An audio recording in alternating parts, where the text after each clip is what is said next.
ಬದಲಾವಣೆಯ ಗಾಳಿ ಕರ್ನಾಟಕದಲ್ಲಿ ಬೀಸೋದಕ್ಕೆ ಪ್ರಾರಂಭವಾಗಿದೆ. ಯಾಕಂದ್ರೆ ಇಲ್ಲಿ ಕೂಡ MEP ಪಕ್ಷ ತಲೆ ಎತ್ತಿ ನಿಂತಿದೆ.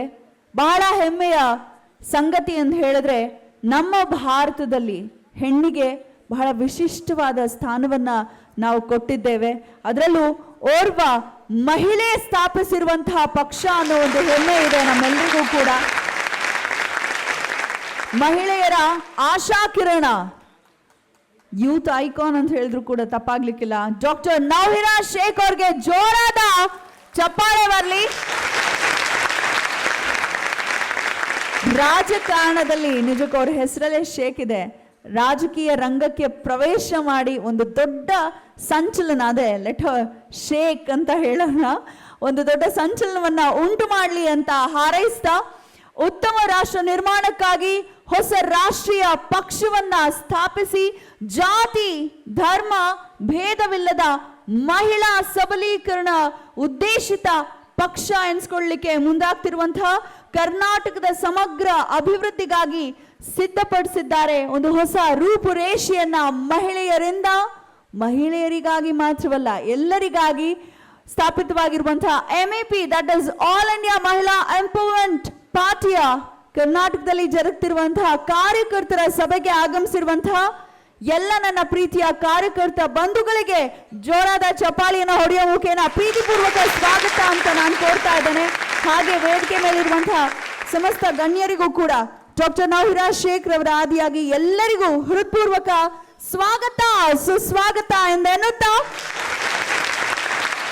ಮಹಿಳಾ ಸಬಲೀಕರಣದತ್ತ ದಿಟ್ಟ ಹೆಜ್ಜೆಯನ್ನ ಇಡ್ತಾ ಮಹಿಳಾ ಸಬಲೀಕರಣಕ್ಕಂತಲೇ ಪಕ್ಷವನ್ನ ಸ್ಥಾಪಿಸಿದ್ದಾರೆ ಡಾಕ್ಟರ್ ನೌಹಿರಾ ಶೇಖ್ ಅವರು. ನಾನು ಆಗ್ಲೇ ಹೇಳ್ತಾ ಇದ್ದೆ, ಒಂದಲ್ಲ ಎರಡಲ್ಲ 15 ಸಂಸ್ಥೆಯ ಒಡತಿ ರಾಷ್ಟ್ರ ಅಂತಾರಾಷ್ಟ್ರೀಯ ಮಟ್ಟದಲ್ಲಿ ಗುರುತಿಸಿಕೊಂಡಿರುವಂತಹ ಓರ್ವ ದಿಟ್ಟ ಮಹಿಳೆ, ಅ ಸೂಪರ್ ಆಂಟ್ರಪ್ರಿನರ್. ಜೊತೆಗೆ ಬಹಳ ಚಿಕ್ಕ ವಯಸ್ಸಿಂದಲೇ ಅವರು ಮಹಿಳೆಯರ ಕಷ್ಟವನ್ನ, ಅವರ ಸಮುದಾಯದಲ್ಲಿ ನೆಲಕ್ತಿರುವಂತಹ ಮಹಿಳೆಯರಿಗಾಗಿ ನಿಂತಂತಹವರು.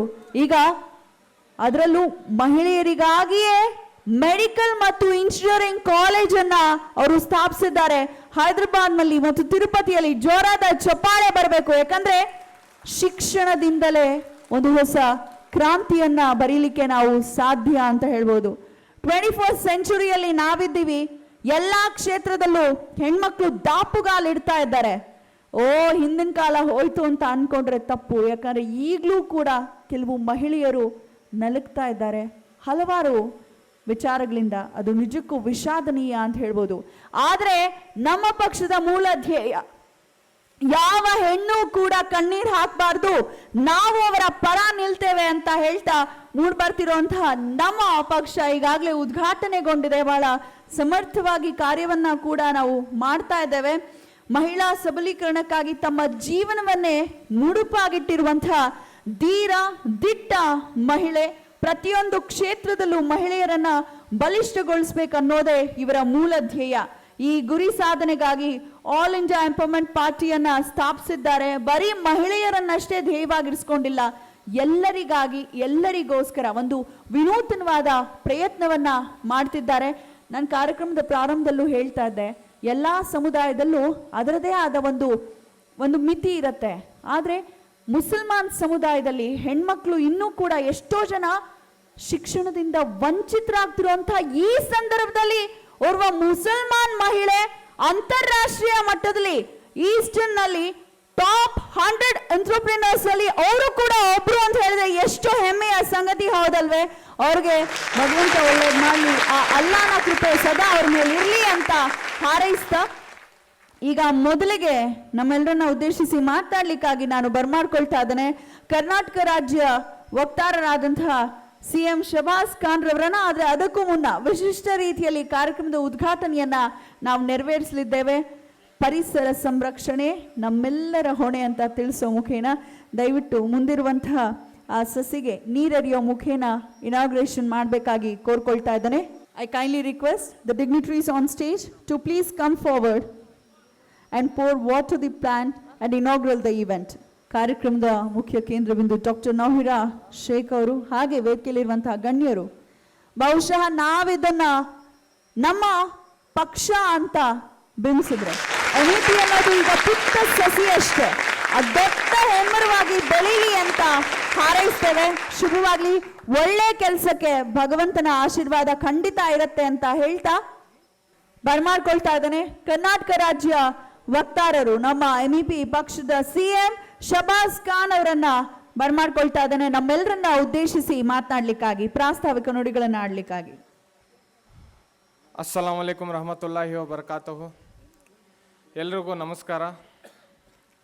ವೇದಿಕೆ ಮೇಲಿರುವಂತಹ ಮೇಡಮ್ ಡಾಕ್ಟರ್ ನೌಹಿರಾ ಶೇಖ್ ಅವ್ರಿಗೆ ವಂದನೆಗಳು, ಹಾಗೂ ನಮ್ಮ ಸ್ಟೇಟ್ ವರ್ಕಿಂಗ್ ಪ್ರೆಸಿಡೆಂಟ್ ಆದಂತಹ ಅಜಹರ್ ಅಲಿ ಪಾಷಾ ಅವ್ರಿಗೂ ವಂದನೆಗಳನ್ನು ಹೇಳ್ತಾ, ಹಾಗೆ ನಮ್ಮ ಸಮಿ ಅಣ್ಣವ್ರಿಗೂ ಕೂಡ ವಂದನೆಗಳನ್ನು ಹೇಳ್ತಾ, ಈ ನಮ್ಮ MEP ಪಕ್ಷ हक अपना छोड़ के जाना भी नहीं है, दुनिया के खुदाओं को मनाना भी नहीं है, माना कि हम जुल्म के तराजू में तुल रहे हैं, लेकिन इतना भी शराफत का जमाना भी नहीं है. ये जो डॉक्टर नौहिरा शेख मैडम ने MEP पार्टी नेशनल पार्टी लेके आए और पहला कदम कर्नाटक के अंदर रखा, हस्ती है अपनी ऐसी मिटती नहीं किसी से, सदियों रहा है दुश्मन अहले जहां हमारा, सारे जहां से अच्छा हिंदुस्तान हमारा, सारे जहां से अच्छा हिंदुस्तान हमारा.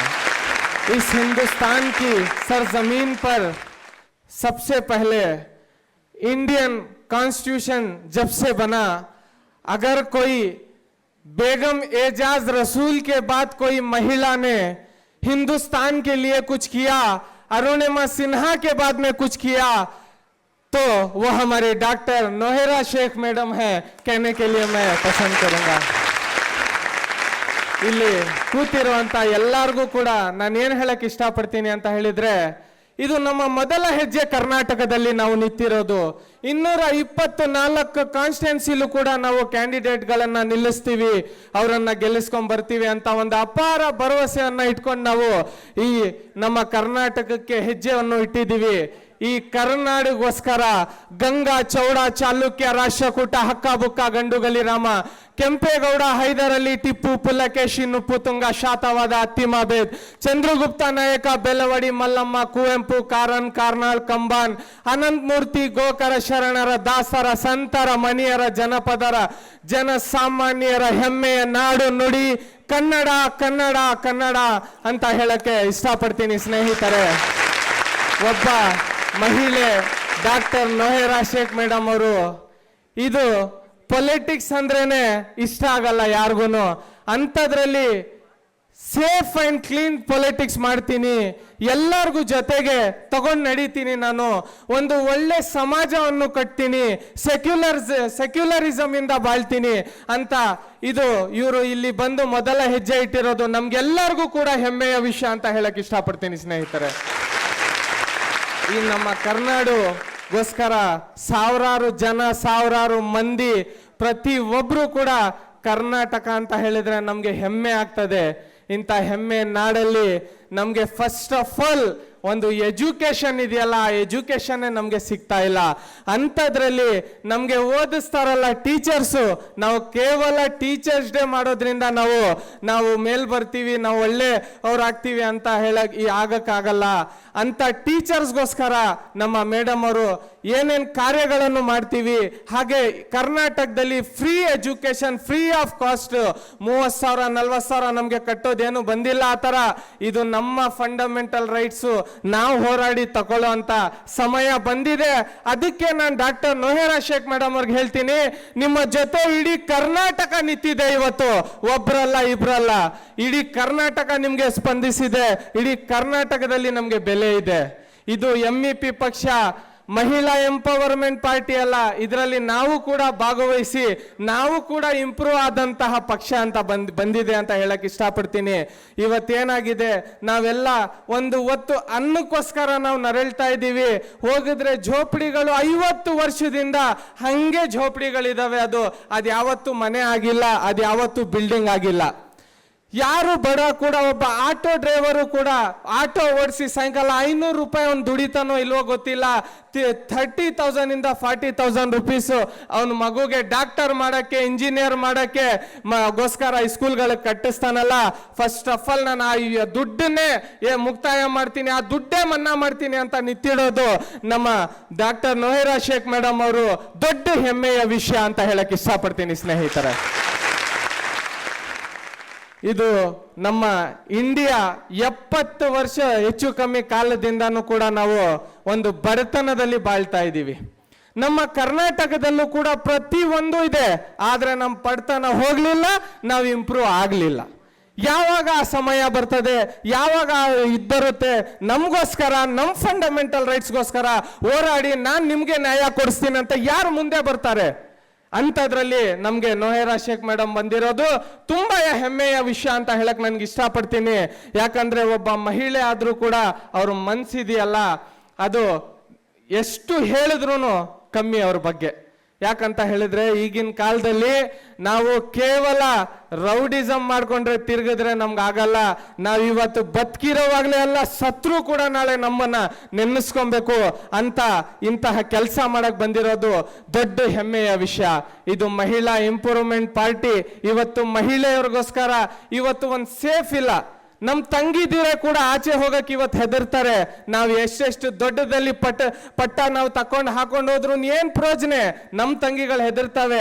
ನಮ್ಮ ತಂಗಿಗಳ ಮದುವೆ ಮಾಡಬೇಕು ಅಂದ್ರೆ 50,000 60,000 ರೂಪಾಯಿ ಅವ್ರಿಗೆ ಕೊಡ್ಬೇಕು. ಇಂಥವೆಲ್ಲ ಇರಬೇಕಾದ್ರೆ ಇನ್ನು ಯಾರು ಹೋರಾಡ್ತಾರೆ ನಮ್ಮ ಪರವಾಗಿ? ಇನ್ನು ಯಾರು ಮುಂದೆ ಬರ್ತಾರೆ? ಇದು ಕರ್ನಾಟಕ, ನಾವು ಕಟ್ಟೋ ಎಲ್ಲರೂ ಒಂದಾಗಿ ಒಗ್ಗಟ್ಟಾಗಿ ಹೋಗುವಂತ ರಾಜ್ಯ ಇದು. ಅಂಥದ್ರಲ್ಲಿ ನಾವು ಕೇವಲ ಹಿಂದೂ ಮುಸ್ಲಿಂ ಸಿಖ್ ಇಸಾಯಿ ಅಲ್ಲ, ನಾವೆಲ್ಲರೂ ಭಾಯಿ ಅಂತ ಬದುಕಬೇಕಾಗಿದೆ. ನಾವು ಈ ರಾಜ್ಯ ಒಳ್ಳೆ ಸಮಾಜವನ್ನು ಕಟ್ಟಬೇಕಾಗಿತ್ತೆ. ನಾವು ಈ ಸಮಾಜಕ್ಕೋಸ್ಕರ ನಮ್ಮ ಅಂತಹ ಕೊಡುಗೆ ಕೊಡಬೇಕಾಗಿತ್ತೆ. ಇತಿಹಾಸ ನಿಮಗೋಸ್ಕರ ಕಾಯ್ತಾ ಇದೆ. ಆದ್ರೆ ಯಾರು ಕೂಡ ಮುಂದೆ ಬಂದು ನಾವೇನೋ ಒಂದು ಮಾಡ್ತೀವಿ, ನಾವೇನೋ ಒಂದು ಮಾಡೋಣ ಅಂತ ಯಾರು ಕೂಡ ಮುಂದೆ ಬರ್ತಾ ಇಲ್ಲ. ಅಂಥದ್ರಲ್ಲಿ ನಮ್ಮ ಡಾಕ್ಟರ್ ನೊಹೇರಾ ಶೇಖ್ ಮೇಡಮ್ ಅವ್ರು ಬಂದಿರೋದು ನಮ್ಗಂತೂ ತುಂಬಾ ಇಡೀ ಕರ್ನಾಟಕಕ್ಕೆ ಹೆಮ್ಮೆಯ ವಿಷಯ ಅಂತ ಹೇಳಕ್ ಇಷ್ಟಪಡ್ತೀನಿ ಸ್ನೇಹಿತರೆ. ನಮ್ಮ ಈ ರಾಜ್ಯ, ಈ ಕರ್ನಾಟಕದಲ್ಲಿ ಮೊದಲ ಹೆಜ್ಜೆ ಆದ್ರೂ ಕೂಡ ನೀವೆಲ್ಲ ಸ್ಪಂದಿಸ್ತಾ ಇರೋದು ನೋಡಿದ್ರೆ ನಾವೇನೋ ನಮ್ಮ MEP ಪಾರ್ಟಿ ಬಂದು 25 ವರ್ಷಕ್ಕೂ ಹೆಚ್ಚಾಗಿದೆ ಅಂತ ಅನ್ನಿಸ್ತಾ ಇದೆ ನಮ್ಗೆ. ನೀವೆಲ್ಲ ಇವತ್ತು ಸೇರಿ ನಮ್ಗೆ ಸ್ವಾಗತ ಮಾಡಿರೋದು ನೋಡಿದ್ರೆ ನಾವು ನಿಮ್ ಜೊತೆಗಾಗಿ, ನಿಮ್ಮಲ್ಲೇ ಒಬ್ಬರು ಆಗಿ ಸಮಾಜ ಕಟ್ಟಕ್ಕೋಸ್ಕರ ಸೋಷಿಯಲ್ ವರ್ಕರ್ ನಾವು ನಿಮ್ಮಲ್ಲಿ ಒಬ್ಬರಾಗಿ ಕೆಲಸ ಮಾಡಕ್ ಬಂದಿದ್ದೀವಿ. ಅಂಥದ್ರಲ್ಲಿ ನೀವು ನಮ್ಮನ್ನ ಯಾರು ಅಂತ ನೋಡದೆ ನಮ್ಗೆ ಬರಮಾಡಿಸ್ಕೊಂಡು ಇಷ್ಟೆಲ್ಲ ನಮ್ಗೆ ಇದ್ ಮಾಡ್ತಾ ಇರೋದು ನೋಡಿದ್ರೆ ತುಂಬಾ ಹೆಮ್ಮೆ ವಿಷಯ, ತುಂಬಾ ಖುಷಿ ಆಗ್ತಾ ಇದೆ ನಮ್ಗೆ. ಇವತ್ತು ನಾವು ಈ ಕರ್ನಾಟಕಕ್ಕೋಸ್ಕರ ಯಾವುದೇ ಕಾರಣಕ್ಕೂ ನಾವು ಹೆಜ್ಜೆ ಮುಂದೆ ಇಟ್ಟಿದ್ದೀವಿ, ಹಿಂದೆ ತಗೊಳ್ಳಲ್ಲ. ಯಾರು ಬಂದ್ರು ಯಾರೇನಾದ್ರೂ ನಾವು ಹಿಂದೆ ತಗೊಳ್ಳಲ್ಲ. ನಮ್ಗೆ ಯಾರ ಮೇಲೇನು ದೋಷ ಇಲ್ಲ. ನಾವೆಲ್ಲರೂ ಒಂದಾಗಿ ಒಗ್ಗಟ್ಟಾಗಿ ಹೋಗಕ್ಕೋಸ್ಕರ ಇಡೀ ಕರ್ನಾಟಕದ ಜನ ನಮ್ ಜೊತೆಗಿದ್ದಾರೆ ಇವತ್ತು. ಇಡೀ ಕರ್ನಾಟಕದ ಜನ ನಮ್ ಜೊತೆಗಿದ್ದಾರೆ ಇವತ್ತು. ಈ ನಮ್ಮ ನಾಡು ನುಡಿ ಜಲಕ್ಕೋಸ್ಕರ ನಾವ್ ಏನ್ ಮಾಡಕ್ಕೂ ರೆಡಿ ಇದ್ದೀವಿ. ಹೆಚ್ಚು ಕಮ್ಮಿ ನಾವು ಪ್ರಾಣ ಕೊಡಕ್ಕೂ ರೆಡಿ ಆಗಿದ್ದೀವಿ ಕರ್ನಾಟಕಕ್ಕೋಸ್ಕರ. ಒಂದು ಸಣ್ಣ ಕೋಶಿಶ್, ನಮ್ದು ಒಂದು ಸಣ್ಣ ಪ್ರಯತ್ನ ಏನಂತ ಹೇಳಿದ್ರೆ, असफलता एक चुनौती है, इसे स्वीकार करो. क्या कमी रह गई देखो और सुधार करो. जब तक ना सफल हो नींद चैन को त्यागो तुम. इस संघर्ष का मैदान छोड़कर मत भागो तुम. कुछ किए बिना ही जय जयकार नहीं होती. कोशिश करने वाले की कभी हार नहीं होती. कोशिश करने वाले की कभी हार नहीं होती. आज ये जो हमारी कोशिश है इंशाअल्लाह पूरे हिंदुस्तान तक जाएगी. पूरे हिंदुस्तान तक जाएगी ये हमारी कोशिश. यहां तक नहीं रुकेगी, सिर्फ कर्नाटक तक सीमित नहीं रहेगी ये. आज ये जो हमारी पार्टी है सबको लेकर साथ चलने के लिए, एक जब औरत उतरती है तो हर घर जैसे क्लीन रखती है इसी तरीके से घर हमारी सियासत भी क्लीन रखेगी, इतना यकीन है मुझे। ಒಂದು ಮಹಿಳೆ ಎಷ್ಟು ಮನೆ ಕ್ಲೀನ್ ಇಡ್ತಾರೋ ಅಷ್ಟೇ ನಮ್ಮ ಪೊಲಿಟಿಕ್ಸ್, ನಮ್ಮ ಕರ್ನಾಟಕ, ನಮ್ಮ ಇಂಡಿಯಾನು ಅಷ್ಟೇ ಕ್ಲೀನ್ ಆಗುತ್ತೆ ಅಂತ ನಾವು ಹೇಳಕ್ ಇಷ್ಟಪಡ್ತೀನಿ ಸ್ನೇಹಿತರೆ। मैं अपनी इस कलम से मैं सिमर की द्वंद लिखता हूँ, हेलो हाय कोई बोले तो मैं जय हिंद लिखता हूँ। आप समझ भी लो कि लड़का तो दीवाना है, मैं हर बच्चे की किस्मत को विवेकानंद लिखता हूँ, मैं हर बच्चे की किस्मत को विवेकानंद लिखता हूँ। आज ये जो हमारा हीरे का निशान है, हम भी इसमें हीरे होके चमक रहे हैं। आज हर वो लड़की, हर वो माजूर लड़की को हीरा बनाया जा रहा है, हर वो माजूर लड़के को भी हीरा बनाया जा रहा है। हम जैसे टैलेंटों को छुपाया जाता था, इस पार्टी में हमें हीरे बनाया जा रहा है। 1000 रुपए के भाव में नहीं बिकते थे हम, आज हमें करोड़ों में खरीदा जा रहा है, आज हमें करोड़ों में खरीदा जा रहा है। ಇವತ್ತು ನಮ್ಗೆ ಎಷ್ಟು ಖುಷಿ ಆಗ್ತಾ ಇದೆ ಅಂದ್ರೆ, ನನ್ನ ಹೆಸರು CM ಶಹಬಾಜ್ ಖಾನ್, ಆದ್ರೆ ನಾನು ಯಾವುದೇ ಚೀಫ್ ಮಿನಿಸ್ಟರ್ ಮನೆಯಲ್ಲಿ ಜನ್ಮ ತಗೊಂಡಿಲ್ಲ, ಯಾವುದೇ ಮೆಂಬರ್ ಆಫ್ ಲೆಜಿಸ್ಲೇಟಿವ್ ಅವ್ರ ಮನೆಯಲ್ಲಿ ತಗೊಂಡಿಲ್ಲ, ಯಾವುದೇ ಕಾರ್ಪೊರೇಟರ್ ಮನೆಯಲ್ಲಿ ನಾನು ಜನ್ಮ ತಗೊಂಡಿಲ್ಲ। ನಮ್ದು ಒಂದು ಬಡತನದಿಂದ ಬಂದ ಕುಟುಂಬ, ನಾವು ಬಡತನ ನೋಡಿರೋರು, ನಾವು ಕಷ್ಟ ಸುಖನ ನೋಡಿರೋರು, ನಮ್ಗೆ ಒಬ್ರಿಂದ ಒಬ್ರು ಹೆಲ್ಪ್ ಮಾಡಿ ಇಲ್ಲಿವರೆಗೂ ತಂದಿರೋದು, ಅದನ್ನ ಸ್ಫೂರ್ತಿ ಮಾಡಿ ಅದನ್ನ ಮೇಲಕ್ಕೆ ತಂದು ನಿಮ್ಮ ಮುಂದೆ ನಿಲ್ಸಿದಾರೆ ಅಂದ್ರೆ ಅದು ಡಾಕ್ಟರ್ ನೋಹೇರಾ ಶೇಖ್ ಮೇಡಮ್ ಅವರು, ಅದು ಡಾಕ್ಟರ್ ನೋಹೇರಾ ಶೇಖ್ ಮೇಡಮ್ ಅವರು। ಇಂತಹ ಪ್ರತಿಭೆಗಳನ್ನ ಪ್ರತಿಯೊಬ್ಬರಿಗೂ ಒಂದೊಂದು ಊರಲ್ಲಿ, ಒಂದೊಂದು ತಾಲೂಕಲ್ಲಿ, ಒಂದೊಂದು ಜಿಲ್ಲೆಯಲ್ಲಿ ಎಲ್ಲಾರ್ಗು ಹುಡ್ಕೊಂಡ್ ಬಂದು ನಿಮ್ಮಲ್ಲಿ ಪ್ರತಿಭೆ ಇದೆ, ನಿಮ್ಮಲ್ಲಿ ಈ ತರ ಇದೆ, ನೀವು ಹಿಂಗ್ ಮುಂದೆ ಬರ್ಬೋದು, ನೀವು ಹಿಂಗ್ ಮುಂದೆ ಬರ್ಬೋದು ಅಂತ ಎಲ್ಲಾರ್ಗು ತಂದು ಎಲ್ಲಾರ್ಗು ಒಂದ್ ಮಾಡಿ ಒಗ್ಗಟ್ಟು ಮಾಡಿ ಇವತ್ತು ನಮ್ಗೆ ತಗೊಂಡು ಹೋಗ್ತಾ ಇದಾರಲ್ಲ, ಇಂಥವ್ರಿಗೆ ನಮ್ಗೆ ತುಂಬಾ ಹೆಮ್ಮೆಯ ವಿಷಯ। ಇಂತಹ ದೊಡ್ಡ ಗುಣ ಡಾಕ್ಟರ್ ನೋಹೇರಾ ಶೇಖ್ ಅವ್ರಿಗೆ ಬಿಟ್ರೆ ಇನ್ನು ಯಾವ ಪೊಲಿಟಿಷಿಯನ್ಗೂ ಬರಲ್ಲ ಅಂತ ನಾನು ಹೇಳಕ್ ಇಷ್ಟಪಡ್ತೀನಿ ಸ್ನೇಹಿತರೆ। ಹೈದರಾಬಾದಲ್ಲಿ ಹುಟ್ಟಿ 19 ವರ್ಷ ವಯಸ್ಸಿದ್ದಾಗ್ಲಿಂದ ಸೋಷಿಯಲ್ ವರ್ಕಿಂಗ್ ಮಾಡಿಕೊಂಡು ಬಡವರಿರೋರ್ಗೆಲ್ಲ ಸಹಾಯ ಮಾಡಿಕೊಂಡು ಹೀರಾ ಗ್ರೂಪಲ್ಲಿ CEO ಆಗಿ ಎಲ್ಲಾರ್ಗೂ ಕಷ್ಟ ಸುಖದಲ್ಲಿ ಎಲ್ಲಾರ್ಗೂ ನಾನು ಒಳ್ಳೇದು ಮಾಡ್ತೀನಿ ಹಂಗಂತ ನಾನು ಮೊದಲ ಹೆಜ್ಜೆ ಕರ್ನಾಟಕಕ್ಕೋಸ್ಕರ ಇವತ್ತೇನು ಮಹದಾಯಿಗೋಸ್ಕರ ನಾವು ಜಗಳ ಆಡ್ತಾ ಇದ್ದೀವಿ ಅಂತ ಮಹದಾಯಿಗೆ ನಿಂತ್ಕೊಂತೀವಿ ಅಂತ ಬಂದಿದ್ದಾರೆ। ನಾವು ಸ್ಪಂದಿಸ್ತೇ ಬಿಡ್ತೀವಾ ಹೇಳಿ ಸ್ನೇಹಿತರೆ? ಅಂತ ಮಹದಾಯಿಗೋಸ್ಕರ ನಾನು ನಿಲ್ತೀನಿ ಅಂತ ಬಂದಿದ್ದಾರೆ ಸ್ನೇಹಿತರೆ।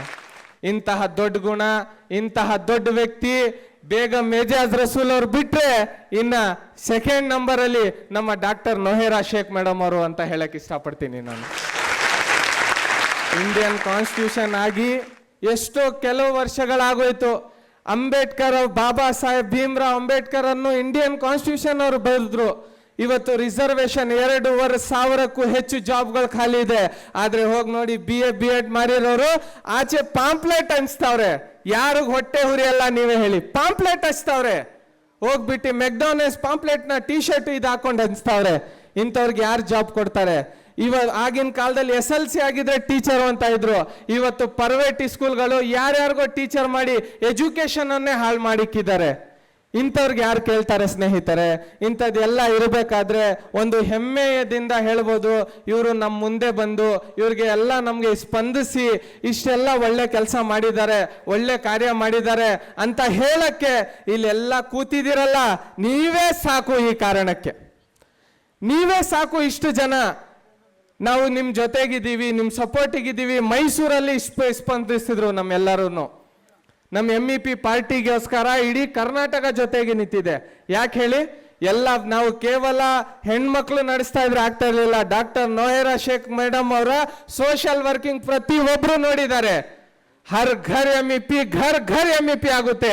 ಈ ಬಾರಿ ಕರ್ನಾಟಕದಲ್ಲಿ ಇವ್ರದೇ ಸರ್ಕಾರ ಬರುತ್ತೆ। ನಾವು ಸರ್ಕಾರ ಅಂತ ಹೇಳಿದಾಗ ನಮ್ಗೆ ಏನ್ ಅನ್ಸುತ್ತೆ ಅಂತ ಹೇಳಿದ್ರೆ, ನಮ್ಗೆ ಏನೋ ಕೂತಿ ಜಾಗದಲ್ಲೇ ತಂದ್ಕೊಡ್ತಾರೆ ಅಂತ ಅನ್ಸುತ್ತೆ, ಆದ್ರೆ ಆತರ ಇಲ್ಲ, ಇಲ್ಲಿಂದು ಆತರ ಸಿಚುವೇಶನ್ ಇಲ್ಲ। ಬಂದಿದ್ದು ನಾವಿವತ್ತು ಕೇವಲ 500,000 ರೂಪಾಯಿಗೋಸ್ಕರ ಓಟ್ಗಳನ್ನ ಮಾರ್ಕೊಂತ ಇದ್ದೀವಿ, ಆದ್ರೆ ಕೋಟ್ಯಾಂತರ ರೂಪಾಯಿ ಎಲ್ಲಿ ಹೋಗ್ತಾ ಇದೆ ಗೊತ್ತಿಲ್ಲ। ಅಂತಹ ಕೋಟ್ಯಾಂತರ ರೂಪಾಯಿ ತಂದು ನಿಮ್ಮ SC ST ನಿಮ್ಮ OBCಗೆಲ್ಲ ನಾನು ನಿಮ್ಮ ಜೋಪಡಿಗಳನ್ನು ತೆಗೆದು ಮನೆಗಳನ್ನು ಕಟ್ಟಿಸ್ಕೊಡ್ತೀನಿ ಅಂತ ನಿಂತಿದ್ದಾರಲ್ಲ, ಅದು ಹೆಮ್ಮೆಯ ವಿಷಯ ಅಂತ ಹೇಳಕ್ ಇಷ್ಟಪಡ್ತೀನಿ ಸ್ನೇಹಿತರೆ. ನಾವೆಲ್ಲ ಜನರಲ್ ಅಲ್ಲಿರೋದು, ನಮ್ಗೇನು ಉದ್ದೇಶ ಇಲ್ಲ, ನಮ್ಗೇನು ಬೇಕಾಗಿಲ್ಲ, ನಾವು ಆರಾಮಾಗಿದ್ದೀವಿ, ಬಾಡಿಗೆ ಮನೇಲಿದ್ರು ಕೂಡ ನಾವು ಚೆನ್ನಾಗಿದ್ದೀವಿ. ಆದ್ರೆ ಹೋಗಿ ನೋಡಿ SC ST ಅವರು ಪಾಪ ಅವ್ರಿಗೆ ತಿನ್ನಕನ್ನ ಇಲ್ಲ, ಸ್ಲಮ್ ಅಲ್ಲಿ ಇದ್ದಾರೆ. ಇದಕ್ಕೋಸ್ಕರ ನನ್ನ ಕಾನ್ಸ್ಟಿಟ್ಯೂಷನ್ ಆಗಿರೋದು. ನಾನು ತಪ್ಪು ಹೇಳ್ತಾ ಇದ್ರೆ ಕ್ಷಮಿಸಿ ಸ್ನೇಹಿತರೆ. ಯಾಕಂತ ಹೇಳಿದ್ರೆ ಸಾವಿರಾರು ಜನದ ಹೊಟ್ಟೆ ಉರಿತಾ ಇದೆ ಇವತ್ತು.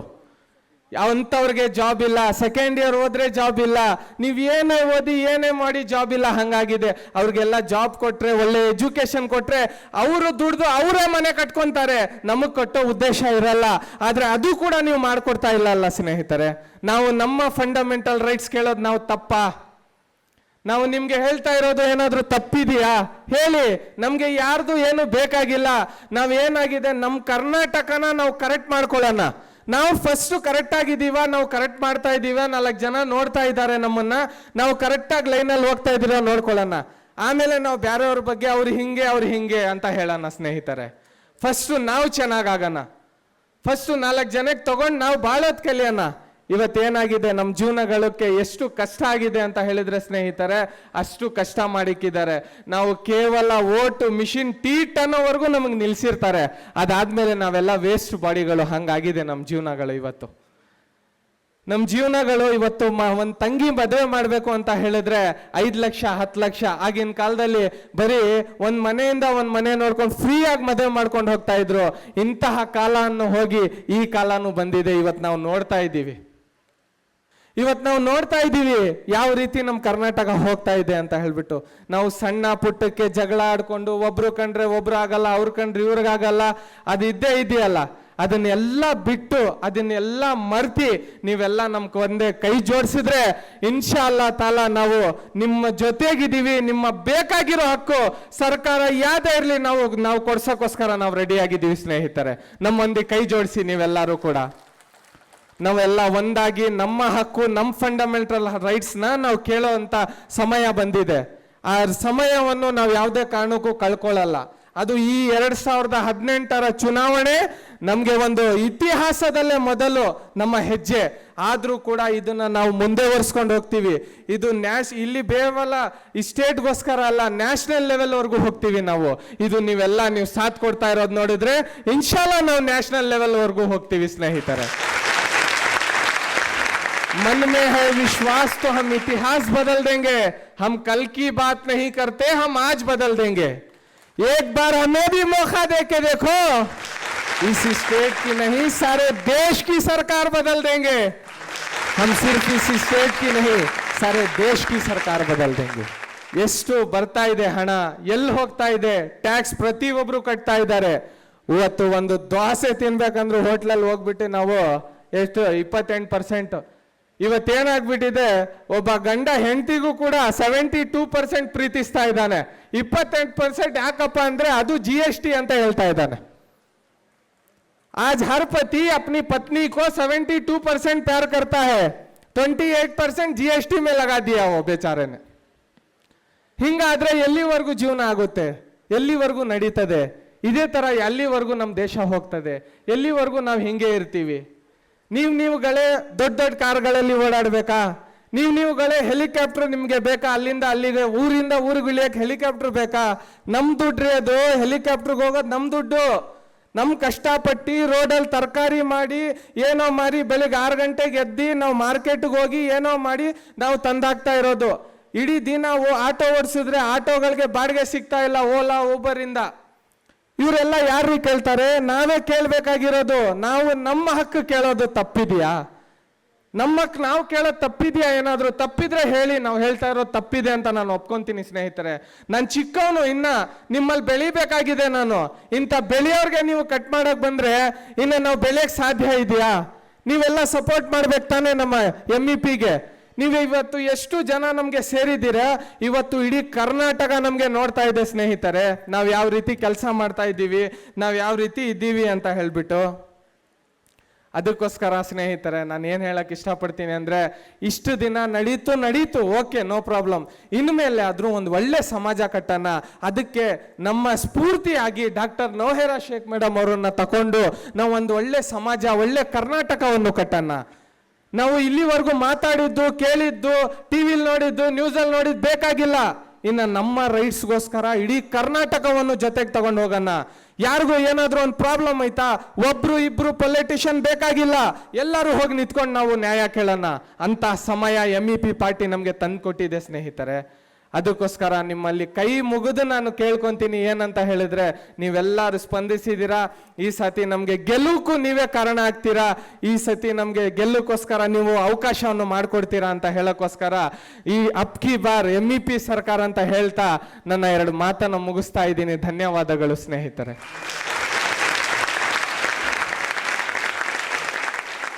ಇನಿಷಿಯಲ್ CM ಬಂದಿದೆ, ಮುಂದೊಂದು ದಿನ CM ಆದ್ರೂ ಆಗ್ತಾರೇನೋ. ಶಬಾಸ್ ಖಾನ್ ಅವರು ಜೋರಾದ ಚಪ್ಪಾಳೆ ಬರಲಿ, ಬೇರೆಲ್ಲ ಮಾಡಲಿ. ಶಬಾಸ್ ಅವರು ಶಬಾಷ್ ಅನ್ಬೋದು, ಅಷ್ಟು ಚೆನ್ನಾಗಿ ಮಾತಾಡಿದ್ರು.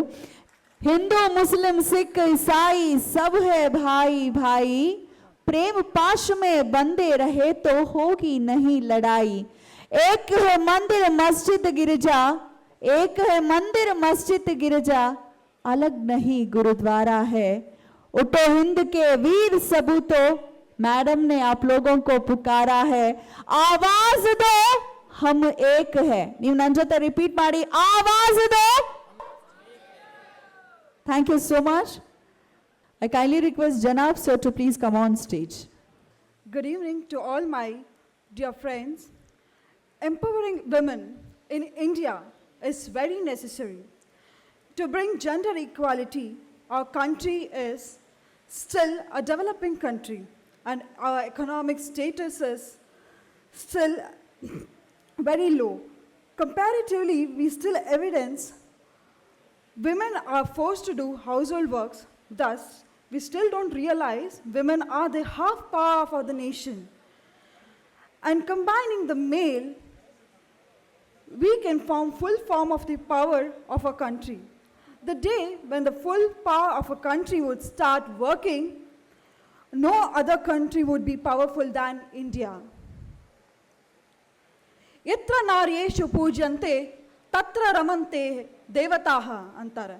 ಹಾಗಂದ್ರೆ ಎಲ್ಲಿ ಒಂದು ನಾರಿ ಪೂಜಿಸಲ್ಪಡ್ತಾಳೋ ಅಲ್ಲಿ ದೇವತೆಗಳಿರ್ತಾರಂತೆ. ಈಗಲೂ ನಾವು ನೋಡ್ತಾ ಇದ್ದೀವಿ, ಪ್ರತಿಯೊಂದು ಮನೆಯಲ್ಲೂ ಮಹಿಳೆಯನ್ನ ಅತ್ಯಾಚಾರ ಆಗಿರಬಹುದು, ವರದಕ್ಷಿಣೆ ಕಿರುಕುಳ ಆಗಿರಬಹುದು, ದಿನನಿತ್ಯ ನಾವು ಪೇಪರಲ್ಲಿ ಓದ್ತಾ ಇರ್ತೀವಿ. 8 ತಿಂಗಳ ಮಹಿಳೆ ಮಗುವನ್ನ ರೇಪ್ ಮಾಡ್ತಾರೆ. ಇಂಥ ಸಮಾಜದಲ್ಲಿ ನಾವು ಬದುಕ್ತಿದ್ದೀವಿ. ಡಾಕ್ಟರ್ ನೌಹೇರಾ ಶೇಖರ್ ಅವರನ್ನ ನೋಡಿದ್ರೆ ನನಗೆ ರಜಿಯಾ ಖಾನ್ ಅಥವಾ ಕಿತ್ತೂರು ರಾಣಿ ಚೆನ್ನಮ್ಮ ನೆನಪಾಗ್ತಾರೆ. ಎಂಥ ಶಕ್ತಿ ರೀ ಅವರ ಅಲ್ಲಿ, ಎಂಥ ಹುಮ್ಮಸ್ಸಿದೆ. ಎಲ್ಲಿಂದ ಬಂದು ನಮ್ಮ ಕರ್ನಾಟಕವನ್ನು ಇಂಪ್ರೂವ್ ಮಾಡ್ತೀನಿ ಅಂತ ಹೇಳ್ತಾರೆ. ಈಗಲೂ ನಾವು ನೋಡ್ತಿದ್ದೀವಿ ಎಷ್ಟು ಮಹಾ ಪೊಲಿಟಿಕಲ್ ಸೀಟ್ಸ್ ನಮ್ಮ ಕರ್ನಾಟಕದಲ್ಲಿದೆ. ಅಂತಹ ಮೇಲ್ ಡಾಮಿನೇಟೆಡ್ ಸೊಸೈಟಿಲಿ ಇಂಥ ಸ್ಥಾನಕ್ಕೆ ಬಂದಿರೋ ಅಂಥ ಡಾಕ್ಟರ್ ನೌಹೇರಾ ಶೇಖ್ಗೆ ನನ್ನ ಹೃತ್ಪೂರ್ವಕ ಕೃತಜ್ಞತೆಗಳನ್ನ ಸಲ್ಲಿಸ್ತೇನೆ. Still, women are bearing enormous hardship in the society. From the ancient times, after a lot of humiliation, emergencies, especially lot of women empowerment has come, but still we don't see any improvement. There are many organizations and institutions supporting women empowerment. Mahila Empowerment Party of Karnataka, Dr. Nauhera Sheikh has come. Kandita, she will bring a revolution in our society. ಅವರಲ್ಲಿರತಕ್ಕಂಥ ಹುಮ್ಮಸ್ ಆಗಿರಬಹುದು, ಅವರನ್ನು ನಾನು ಇಂಡಿವುಡ್ಡಲ್ಲೇ ನೋಡಿ I was influenced by her. A women entrepreneur can not grow till without any hardship. ಒಂದು ಮೇಲ್ dominated ಸೊಸೈಟಿಲಿ ಒಂದು ಮಹಿಳೆ ಬರ್ತಿದ್ದಾಳೆ ಅಂದರೆ ಸ್ನೇಹಿತರೆ, ನಾವು ಹೃತ್ಪೂರ್ವಕವಾಗಿ ಆಕೆಯನ್ನು ಸ್ವಾಗತಿಸೋಣ. ಮುಂದೆ ನಮ್ಮ ಕರ್ನಾಟಕದಲ್ಲಿ ಇನ್ನೊಂದು ಕಿತ್ತೂರಾಣಿ ಚೆನ್ನಮ್ಮ ಹುಟ್ಟಿದ್ದಾಳೆ. ಅದು ಯಾರು ಅಂದರೆ ಡಾಕ್ಟರ್ ನೌಹೇರಾ ಶೇಖರ್ ಅವರು. ಹಾಗಂತ ಹೇಳ್ತಾ ನಾನು 2 ಮಾತುಗಳನ್ನು ಮುಕ್ತಾಯಗೊಳಿಸ್ತೀನಿ. ಧನ್ಯವಾದಗಳು ಮಿತ್ರ.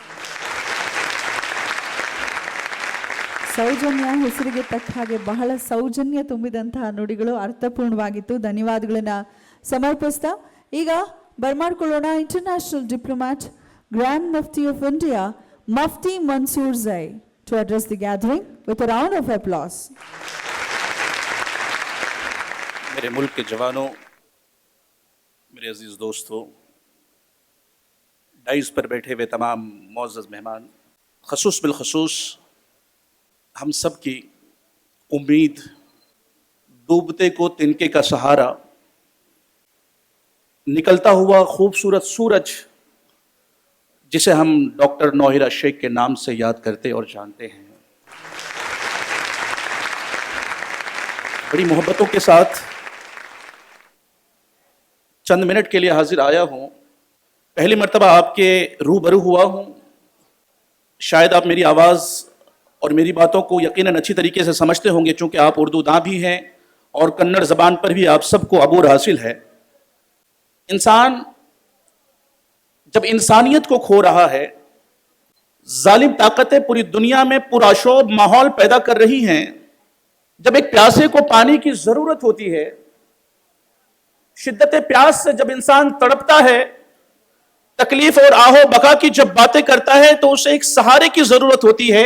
और अहले कर्नाटक को एक सहारा मिल गया है, और वो सहारा आपके दरमियान में मौजूद है, जिसका नाम है नौहिरा शेख। और उसके साथ बैठे हुए तमाम मुअज़्ज़ज़, जिनका नाम शायद मैं नहीं जानता हूं, लेकिन फोनिक्स कंपनी के सीईओ, हमारे बहुत ही अजीज दोस्त, एमईपी के जनरल सेक्रेटरी जनाब सैयद समी साहब, जिनकी एक मखसूस दावत पर मैं आपके सामने हाजिर आया हूं। चंद बातें हैं जो दिल को दहलाने वाली हैं, चंद बातें हैं जो तमाम लोगों के ज़हन और फिक्र में दौड़ रही हैं। हर इंसान अपना एक कायद ढूंढता है, हर इंसान अपना एक सिपह सालार ढूंढता है, हर इंसान यह चाहता है कि हमारी क़यादत करने वाला कोई शख्स दूर दूर तक दिखाई दे। हर इंसान यह चाहता है कि मजबूरी में, परेशानी में हाथ पकड़ने वाली कोई ताकत हमें दिखाई दे। इंसान यह चाहता है कि जब हमारे घरों के ऊपर में पानी टपक रहा हो, तो साया बनकर के कोई सामने आए। वो साया बनकर के आने वाली जात, उस शख्सियत का नाम डॉक्टर, नाम बोलिए आप लोग, मैं ही बोलूंगा तो मजा नहीं आएगा। मैं ये समझता हूं कि आप नाम बोले डॉक्टर, और वो हमारे दरमियान मौजूद हैं। चंद बातें ऐसी हैं, चूंकि आप मुझे रोजाना टीवी चैनलों पर देखा करते हैं, एक नॉन चेहरा होने की वजह से मीडिया वाले लोग हमारा ताक़ुब करते हुए आपके बीच में मौजूद हैं। जी न्यूज के लोग मौजूद हैं, जिस पर 6 बजे से 7 बजे तक अभी मुझे बोलना है, और ईटीवी के तमाम जिम्मेदार भी मौजूद हैं, जिस पर 9 बजे से 10 बजे तक मुझे बात करनी है। लेकिन वो सुलगता हुआ मौजू हमें कहना होगा, उस सुलगते हुई बातों हम तमाम लोगों के दरमियान में रखनी होगी कि जस्टिस क्या है, इंसाफ किसको कहते हैं। औरतों को इंसाफ, बच्चियों को इंसाफ, जवानों को इंसाफ, बूढ़ों को इंसाफ। एज अ हिंदुस्तानी हम सबको इंसाफ की जरूरत है। और जब इंसाफ कहीं से दिखाई नहीं दे रहा था, तो हमारे दरमियान में एक पार्टी जन्म लेती है, जो कि नेशनल पार्टी की सूरत में, जिसे हम महिला एम्पावरमेंट पार्टी कहते हैं। वो आज हमारे दरमियान सब लोग मौजूद हैं। महिला एम्पावरमेंट पार्टी के तमाम जिम्मेदारान, चूंकि मैं पॉलिटिकल पर्सन नहीं हूं, मैं एज अ हिंदुस्तानी बात करूंगा। कभी हमें न जाने कैसी कैसी मुसीबतों का सामना करना पड़ता है। कभी मुसलमान के नाम पर हमें परेशान किया जाता, कभी सिख और ईसाई के नाम पर हमें परेशान किया जाता, कभी गरीब और मजदूर के नाम पर हमें परेशान किया जाता, कभी छूत और अछूत के नाम पर हमें परेशान किया जाता, कभी बड़े और छोटे की बुनियाद पर हमें परेशान किया जाता। लेकिन यह पार्टी, आपकी ऐसी पार्टी हमें दिखाई दी, जब मैंने रात के 3 बजे तक, 2 बजे तक आपकी बहन, हमारी बहन से मुसलसल गुफ्तगू किया, तो हमें यह एहसास हुआ, यह छूत अछूत की पार्टी नहीं है, यह ऊंचे बड़ों की पार्टी नहीं है, यह सम्मान देने वाली और जस्टिस देने वाली पार्टी दिखाई देती है। वक्त का तकाजा है, जस्टिस की जरूरत बच्चों को भी है, जस्टिस की जरूरत बच्चे और बड़ों को भी है, और जस्टिस की जरूरत हम इंसान और मुसलमान और हिंदुओं को भी है। क्योंकि इंसान तड़प रहा है, बिलक रहा है, सिसक रहा है। कभी गाय की बात होती है, कभी जानवर की बात होती है, कभी हिंदू की बात होती है, कभी मुसलमान की बात होती है। मैं चैलेंज के साथ सबसे कहता हूं, तुम हिंदू की बात करो, तुम मुसलमान की बात करो, तुम दलित और छूत की बात करो, लेकिन तुम हिंदुस्तानी होने की बात कब करो। आज हमें हिंदुस्तानी बनना पड़ेगा, आज हमें हिंदू से हट करके हिंदुस्तानी बनना पड़ेगा। हमें मुसलमान से दूर जाकर के एक मुसलमान के साथ साथ एक हिंदुस्तानी बनना पड़ेगा। जब आप सच्चे हिंदुस्तानी बन जाएंगे, तो अच्छे इंसान भी दिखाई देने लगेंगे। इस बात की किल्लत हमें दिखाई दे रही थी। मैं मीडिया की मौजूदगी में तमाम लोगों को गवाह बना करके कहना चाहूंगा और डॉक्टर नौहिरा शेख की मार्फत से कहना चाहूंगा कि ए लोगों, तुम्हें घबराने की जरूरत नहीं है। एक ताकत तुम्हारे पास है जो तुम्हारी आवाज बन करके राज्यसभा में भी पहुंचेगी, लोकसभा में पहुंचेगी और आपके कर्नाटक के असेंबली में भी दिखाई देगी। वो कोई और नहीं बल्कि एमएपी की पार्टी के जिम्मेदारान होंगे। हमारे बुजुर्गों की एक बात याद आ गई मुझे, कल से कम 50 कॉल आ चुके हैं। बहन, मैं जिम्मेदारी के साथ कह रहा हूं, उन कॉलों में इतने सारे कॉल थे कि मुफ्ती साहब आप बहन नौहिरा के साथ खड़े हैं। कसम खुदा कि हमने एक बुजुर्ग की एक बात याद आ गई। बहन, बुजुर्ग ने हमसे कहा कि हुजूर हमने एक दुकान खोला है जो कि दूर दराज इलाके में। तवज्जो चाहूंगा, इंटेंशन चाहूंगा आपका। एक शख्स ने एक दुकान खोला, वो भी दूर दराज इलाके में, चौक चौराहों से दूर, गली के कोने में जाकर के एक दुकान खोला। तो लोगों ने कहा भाई ये तुम्हारी दुकान चलेगी क्या? तुम दुकान में माल डाल रहे हो, तुम्हारी दुकान नहीं चलेगी। ऐसी जगह पर दुकान खोलो जहां पर आबादी हो, जहां पर बिजनेस हो, जहां पर मॉल हो, जहां पर लोग हो। तो उसने कहा कि मेरे भाई बताओ मेरा बिजनेस नहीं चलेगा। तो लोगों ने कहा कि भाई तू उस कोने में दुकान खोलेगा, तेरा बिजनेस कैसे चलेगा? बिल्कुल नहीं चलेगा। तो उस शख्स ने कहा कि एक बात बताओ, क्या वहां मलकुल मौत, मौत का फरिश्ता आता है या नहीं आता है? कोने में रहेंगे तो मलकुल मौत आएगा या नहीं आएगा? मौत आएगी क्या नहीं आएगी? जब मौत वहां आ सकती है तो रिस्क देने वाला भी फरिश्ता वहां आ सकता है।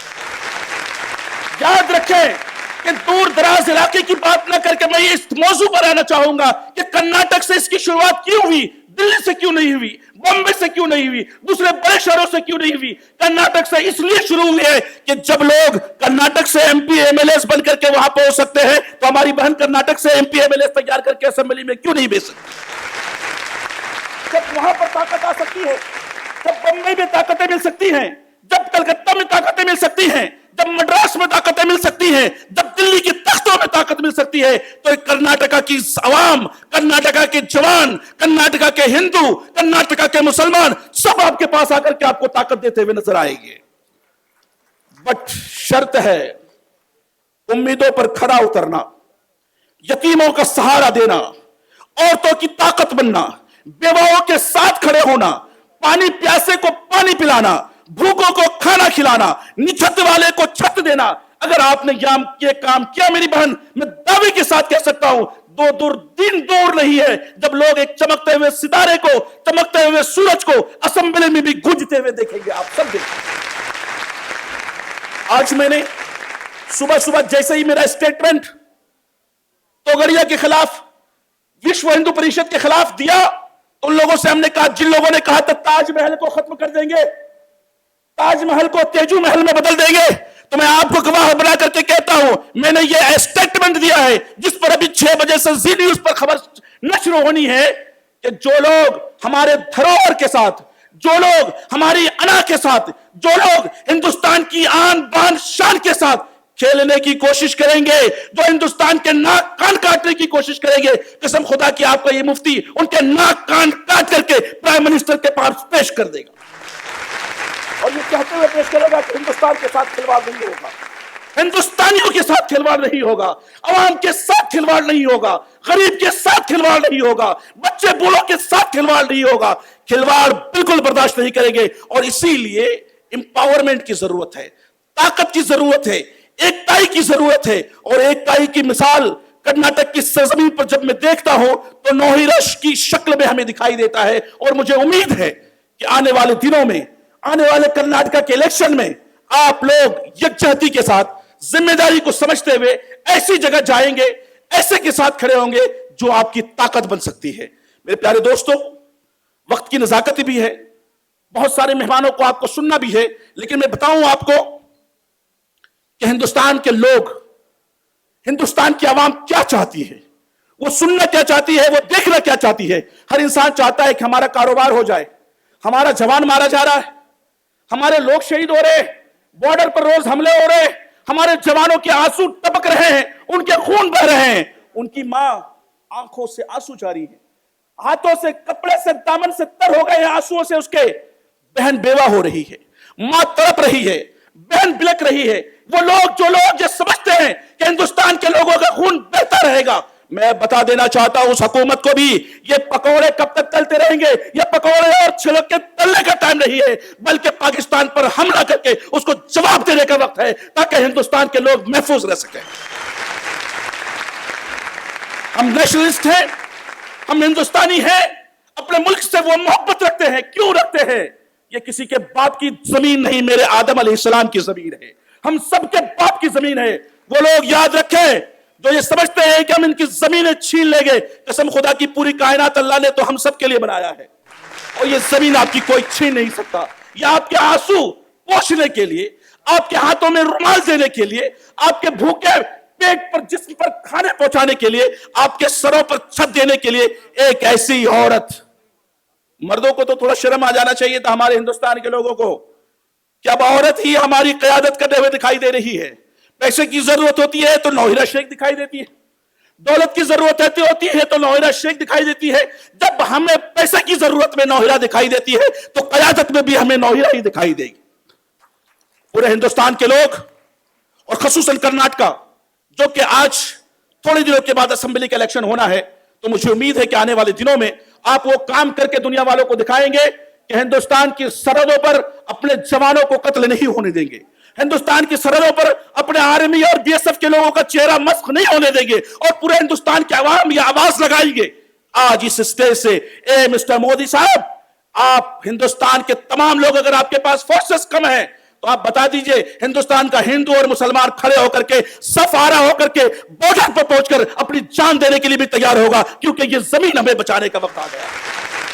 तो मेरे लोगों, हमारी बहन ने मुझसे कहा और हमारे अजीज दोस्त समी सैयद ने मुझसे कहा कि मुफ्ती साहब आप ऐलान करें कि वो लोग 4 जवान जो कल शहीद हुए हैं, वो 4 जवान जो शहीद हुए हैं, उनके आंसू कैसे पोंछे जाएं, उनकी बहनों के आंसू कैसे पोंछे जाएं, उनका दर्द कैसे बांटा जाए।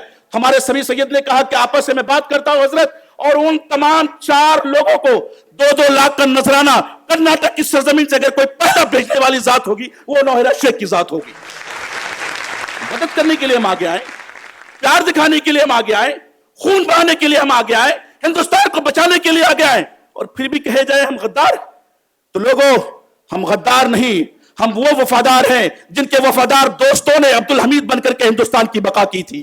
वो हम वफादार हैं जो हमारे बुजुर्गों ने हिंदुस्तान के लिए अपना खून पसीना बहाया था और हिंदुस्तान को आजाद करवाया था। कसम खुदा की हम वही हिंदुस्तान देखना चाहते हैं जो हमारे बुजुर्गों ने सपने में देखा था, और वो सपना आज इसी वक्त इसी असेंबली में वो सपना पूरा करने वाला अगर कोई होगा तो आपकी बहन नौहिरा शेख होगी। वाखिर दावाना अल्हम्दुलिल्लाह रब्बिल आलमीन। अस्सलाम वालेकुम। ನಿಜಕ್ಕೂ ಮುಫ್ತಿ ಸಾಹಬ್ ಬಹಳ ಅರ್ಥಪೂರ್ಣವಾಗಿ ಮಾತಾಡಿದ್ರು. ಯಾರೊಬ್ಬ ಅಪ್ಪಟ ಒಳ್ಳೆಯ ಭಾರತೀಯ ನಾಗಲಾರ ಅಂತ ಹೇಳಿದ್ರೆ ಅವನು ಒಳ್ಳೆ ಮನುಷ್ಯ ಕೂಡ ಆಗ್ಲಿಕ್ಕೆ ಸಾಧ್ಯವಿಲ್ಲ ಅಂತ ಹೇಳೋ ಮುಖೇನ, ಜೊತೆಗೆ ಬಹಳ ಒಳ್ಳೆಯ ಮಾತುಗಳನ್ನ ನಮ್ಮ ಪಕ್ಷದ ಕುರಿತಾಗಿ ಕೂಡ ಹೇಳಿದ್ರು ಅವರು. ಜೊತೆಗೆ ಡಾಕ್ಟರ್ ನೌಹಿರಾ ಶೇಖ್ ಅವರ ಬಗ್ಗೆ ಕೂಡ ಬಹಳ ಅದ್ಭುತವಾಗಿ ಮಾತನಾಡಿದ್ರು. ಜೋರ್ದಾರ್ ಚಪ್ಪಾಳಿಯೊಂದಿಗೆ ಧನ್ಯವಾದಗಳನ್ನ ಸಮರ್ಪಿಸ್ತಾ ಈಗ ಬರ್ಮಾಡ್ಕೊಳ್ತಾ ಇದ್ದಾನೆ ಶೋಷಿತರ ದನಿ ಇವರು ಅಂತ ಹೇಳಿದ್ರೆ ತಪ್ಪಾಗ್ಲಿಕ್ಕಿಲ್ಲ. ದಲಿತ ಸಂಘರ್ಷ ಸಮಿತಿಯ ಮುಖೇನ ಬಹಳ ಸಮರ್ಥವಾಗಿ ಸೇವೆಯನ್ನ ಸಲ್ಲಿಸ್ತಾ ಇದ್ದಾರೆ. DSS ರಾಜ್ಯ ವಕ್ತಾರರಾಗಿ ಸಾಸಾರಾಮ್ ಅವರನ್ನ ಬರ್ಮಾಡ್ಕೊಳ್ತಾ ಇದ್ದಾನೆ ನಮ್ಮೆಲ್ಲರನ್ನು ಉದ್ದೇಶಿಸಿ ಮಾತನಾಡ್ಲಿಕ್ಕಾಗಿ. ನಾನು ಕರ್ನಾಟಕ ರಾಜ್ಯ ದಲಿತ ಸಂಘರ್ಷ ಸಮಿತಿಯ ಅಧಿಕೃತ ರಾಜ್ಯ ವಕ್ತಾರ ಸಾಸಾರಾಮ್. ನಿನ್ನೆ ಆಲ್ ಇಂಡಿಯಾ ಮಹಿಳಾ ಎಂಪವರ್ಮೆಂಟ್ ಪಾರ್ಟಿಗೆ ಭೇಟಿ ನೀಡಿದಾಗ ಜಾಫರ್ ಅನ್ನುವಂತಹ ಕಚೇರಿಯಲ್ಲಿದ್ದಂಥ ಮುಖಂಡರು ನನ್ನ ಕೆಲವು ಮಾತುಗಳನ್ನು ಆಲಿಸಿದ್ರು. ಇವತ್ತಿನ ಸಭೆಗೆ ಬರಬೇಕು ಅಂತೇಳಿ ರಾತ್ರಿ 11 ಗಂಟೆ ಸಮಯದಲ್ಲಿ ಫೋನ್ ಮೂಲಕ ನನ್ನನ್ನು ಸಂಪರ್ಕ ಮಾಡಿದ್ರು. ನಾವು ಈ ಹಿಂದೆ ಎಲ್ಲ ಈ ಕರ್ನಾಟಕ ರಾಜ್ಯದಲ್ಲಿ ರಾಜಕೀಯ ಅನ್ನುವಂಥದ್ದನ್ನು ನಾವು ಒಪ್ತಾ ಇರಲಿಲ್ಲ. ಸತತ ಈ ನೆಲದಲ್ಲಿ 30 ವರ್ಷಗಳಿಂದ ರಾಜಕಾರಣಿಗಳ ಬಗ್ಗೆ, ರಾಜಕೀಯ ಪಕ್ಷಗಳ ಬಗ್ಗೆ ಪ್ರಬಲವಾದ ಹೋರಾಟವನ್ನು ನಾವು ಇಡೀ ರಾಜ್ಯ ಪೂರ್ತಿ ಮುನ್ನಡೆಸಿದಂಥ ಜನ ನಾವು. ಒಂದು ಹಂತದಲ್ಲಿ ನಮಗನ್ನಿಸ್ತು, ಡಾಕ್ಟರ್ ಬಾಬಾ ಸಾಹೇಬ್ ಅಂಬೇಡ್ಕರ್ ಹೇಳ್ತಾರೆ ಒಂದು ಕಡೆ, ರಾಜಕೀಯದ ಕೀಲಿ ಅನ್ನುವಂಥದ್ದು ಎಲ್ಲ ಬಾಗಿಲುಗಳನ್ನ ತೆರೆಯುವಂತ ಮಾಸ್ಟರ್ ಕೀಲಿ ಅದು. ಆ ಕೀಲಿ ನಮ್ಮದಾಗಬೇಕು ಅಂತ ಬಾಬಾ ಸಾಹೇಬರು ಒಂದ್ ಕಡೆ ಹೇಳ್ತಾರೆ. ನಾವು ಬಹುಜನ ಸಮಾಜ ಪಕ್ಷವನ್ನ ಈ ರಾಜ್ಯದಲ್ಲಿ ಬೆಂಬಲಿಸಿದ್ವು. ಆ ಪಕ್ಷದವರು ನಮಗೆ ನಿಮ್ಮ ಸಂಘಟನೆಯನ್ನ ಪಕ್ಷದ ಜೊತೆಗೆ ಮರ್ಜ್ ಮಾಡಬೇಡಿ, ವಿಲೀನ ಮಾಡಬೇಡಿ ಅಂತಂದ್ರು. ನಾವು ರಕ್ತ ಬೆವರನ್ನ ಹಾಕಿ ಕಟ್ಟಿದಂಥ ಒಂದು ಚಳುವಳಿಯನ್ನ ಒಂದು ರಾಜಕೀಯ ಪಕ್ಷದ ಒಳಗಡೆ ಮರ್ಜ್ ಮಾಡೋದಕ್ಕೆ ನಾವು ಮುಂದಾಗಲಿಲ್ಲ. ಅಲ್ಲಿಂದ ಹೊರಗಡೆ ಬಂದವು. ಹೊರಗಡೆ ಬಂದು ನಾವು ಯಾವುದೇ ತರಹದ ರಾಜಕೀಯ ಪಕ್ಷಗಳ ಜೊತೆಗೆ ಸಂಬಂಧ ಇಟ್ಕೊಂಡಿರಲಿಲ್ಲ. ಇತ್ತೀಚೆಗೆ ಜನ್ಮ ತಾಳದಂಥ ಆಲ್ ಇಂಡಿಯಾ ಮಹಿಳಾ ಎಂಪವರ್ಮೆಂಟ್ ಪಾರ್ಟಿ ತನ್ನ ಜಾಹೀರಾತುಗಳ ಮೂಲಕ ಜನರ ಗಮನವನ್ನ ಸೆಳೀತು, ನಮ್ಮ ಗಮನವನ್ನು ಸೆಳೀತು. ಪ್ರಜಾವಾಣಿ ಪತ್ರಿಕೆಯಲ್ಲಿ ಪ್ರಕಟವಾದಂಥ ಮುಖಪುಟದ ಪೂರ್ಣಪುಟದ ಜಾಹೀರಾತನ್ನು ನೋಡಿ ನಾನು ಕರೆ ಮಾಡಿದಾಗ ಸೈಯದ್ ಅಸ್ಲಂ ಅನ್ನವರು ನನ್ನ ಕರೆಯನ್ನು ಸ್ವೀಕರಿಸಿ ಪಾರ್ಟಿ ಆಫೀಸ್ಗೆ ಬರೋದಕ್ಕೆ ಹೇಳಿದ್ರು. ನಾವು ಈ ಹಿಂದೆ ಒಂದು ಸುತ್ತು ಶಿವಮೊಗ್ಗದಲ್ಲಿ ರಾಜ್ಯ ಕಾರ್ಯಕಾರಿಣಿ ಸಮಿತಿ ಸಭೆ ಮಾಡಿ ಈ ಸಲದ ಚುನಾವಣೆಯಲ್ಲಿ ಯಾವ ರಾಜಕೀಯ ಪಕ್ಷವನ್ನ ಬೆಂಬಲಿಸಬೇಕು ಅನ್ನೋವಂಥ ಚರ್ಚೆಯನ್ನು ನಾವು ಏರ್ಪಡಿಸಿದಾಗ ನಾವು ಒಂದು ಸ್ಪಷ್ಟವಾದ ತೀರ್ಮಾನಕ್ಕೆ ಬರೋದಕ್ಕಾಗಲಿಲ್ಲ. ಆದರೆ ಈಗ ಆಲ್ ಇಂಡಿಯಾ ಮಹಿಳಾ ಎಂಪವರ್ಮೆಂಟ್ ಪಾರ್ಟಿ, ಅಖಿಲ ಭಾರತ ಮಹಿಳಾ ಸಬಲೀಕರಣ ಪಕ್ಷ, ಈ ಪಕ್ಷವನ್ನು ಬೆಂಬಲಿಸೋದು ಸರಿ ಅನ್ನುವಂಥ ಭಾವನೆ ನಮ್ಮದಾಗಿದೆ. ಇದರ ಹಿನ್ನೆಲೆಯಲ್ಲಿ ನಾನು ಈ ವೇದಿಕೆಯಿಂದ ಮಾತಾಡ್ತಾ ಇದ್ದೀನಿ. ಸಬಲೀಕರಣ ಅನ್ನೋ ಪದ ಏನು ಸೂಚಿಸುತ್ತೆ ಅಂತಂದ್ರೆ, ನಾವೆಲ್ಲೋ ಒಂದ್ ಕಡೆ ದುರ್ಬಲರು, ನಾವು ಸಬಲರಾಗಬೇಕು ಅನ್ನುವಂಥದ್ದನ್ನು ಅದು ಸೂಚಿಸ್ತಾ ಇದೆ. ನಾವು ಈ ಹಿಂದೆ ಚರಿತ್ರೆಯನ್ನು ನೋಡಿದಾಗ ನಾವು ಹಿಂದೆ ಈ ದೇಶವನ್ನು ಆಳದಂಥ ಜನ ನಾವು ಸಬಲರಾಗೇ ಇದ್ವು. ನಮ್ಮನ್ನ ವ್ಯವಸ್ಥಿತವಾಗಿ ದುರ್ಬಲರನ್ನಾಗಿ ಮಾಡಿದ್ರು, ನಮ್ಮನ್ನ ಶಕ್ತಿಹೀನರನ್ನಾಗಿ ಮಾಡಿದ್ರು. ವ್ಯವಸ್ಥಿತವಾಗಿ ಬಲಾಢ್ಯ ಪಟ್ಟಭದ್ರ ಹಿತಾಸಕ್ತಿಗಳು, ನಾನು ಜಾತಿ ಹೆಸರು ಪ್ರಸ್ತಾಪ ಮಾಡೋದಕ್ಕೆ ಹೋಗಲ್ಲ ಇಲ್ಲಿ. ನಮ್ಮನ್ನ ಬಲಹೀನರನ್ನಾಗಿ ಮಾಡಿದಂಥ ಈ ಬಲಾಢ್ಯ ಹಿತಾಸಕ್ತಿಗಳನ್ನ ನಾವು ಮಟ್ಟ ಹಾಕೋದಕ್ಕೆ ನಾವು ಬಾಬಾ ಸಾಹೇಬರು ಮೊರೆ ಹೋದವು. ಅವರ ಸಿದ್ಧಾಂತಗಳಿಗೆ ಅನುಗುಣವಾಗಿ ನಾವು ಹೋರಾಟಗಳನ್ನ ಮುನ್ನಡೆಸ್ತಾ ಬಂದ್ವು. ಇಲ್ಲಿ ನಾವು ಅಂತ ಹೇಳ್ತಾ ಇದ್ದೀನಿ. ನಾವು ಯಾರು? ನಾವು ಅಂದರೆ ಮುಹಿಂದ ಜನ. ನಾವು ಮುಸ್ಲಿಂ, ಹಿಂದುಳಿದ, ದಲಿತ, ಈ ಮೂರು ಸೇರಿ ನಾವು ಮುಹಿಂದ ಜನ. ನಮ್ಮ ಮುಖ್ಯಮಂತ್ರಿ ಸಿದ್ದರಾಮಯ್ಯನವರು ಆಗಾಗ ಹೇಳ್ತಾ ಇರ್ತಾರೆ ಅಹಿಂದ ಅಹಿಂದ ಅಂತ, ಅಲ್ಪಸಂಖ್ಯಾತ, ಹಿಂದುಳಿದ, ದಲಿತ ಅಂತ. ಅವರು ಅಹಿಂದ ಅನ್ನುವಾಗ ಅಲ್ಪಸಂಖ್ಯಾತ ಅನ್ನೋ ಪದ ಮುಸ್ಲಿಮರ ಕಡೆಗೆ ಬೆರಳನ್ನು ತೋರಿಸ್ತದೆ.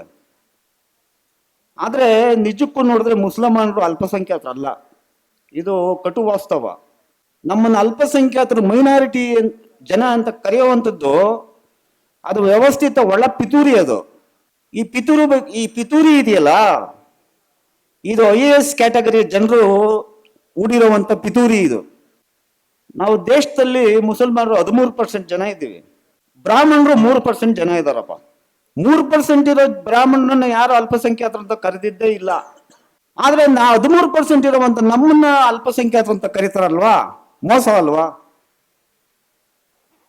13% ಇರುವಂತ ನಮ್ಮನ್ನ, 3% ಜನರಿಗಿಂತ ನಾವು ಜಾಸ್ತಿ ಇರೋ ನಮ್ಮನ್ನ ಅಲ್ಪಸಂಖ್ಯಾತರಂತ ಯಾತ ಕರೀತಾರೆ? ಇದು ಮೊದಲು ಹೋಗ್ಲಿ ಅಂತ ನಾನು ಒತ್ತಾಯಿಸ್ತಾ ಇದ್ದೀನಿ.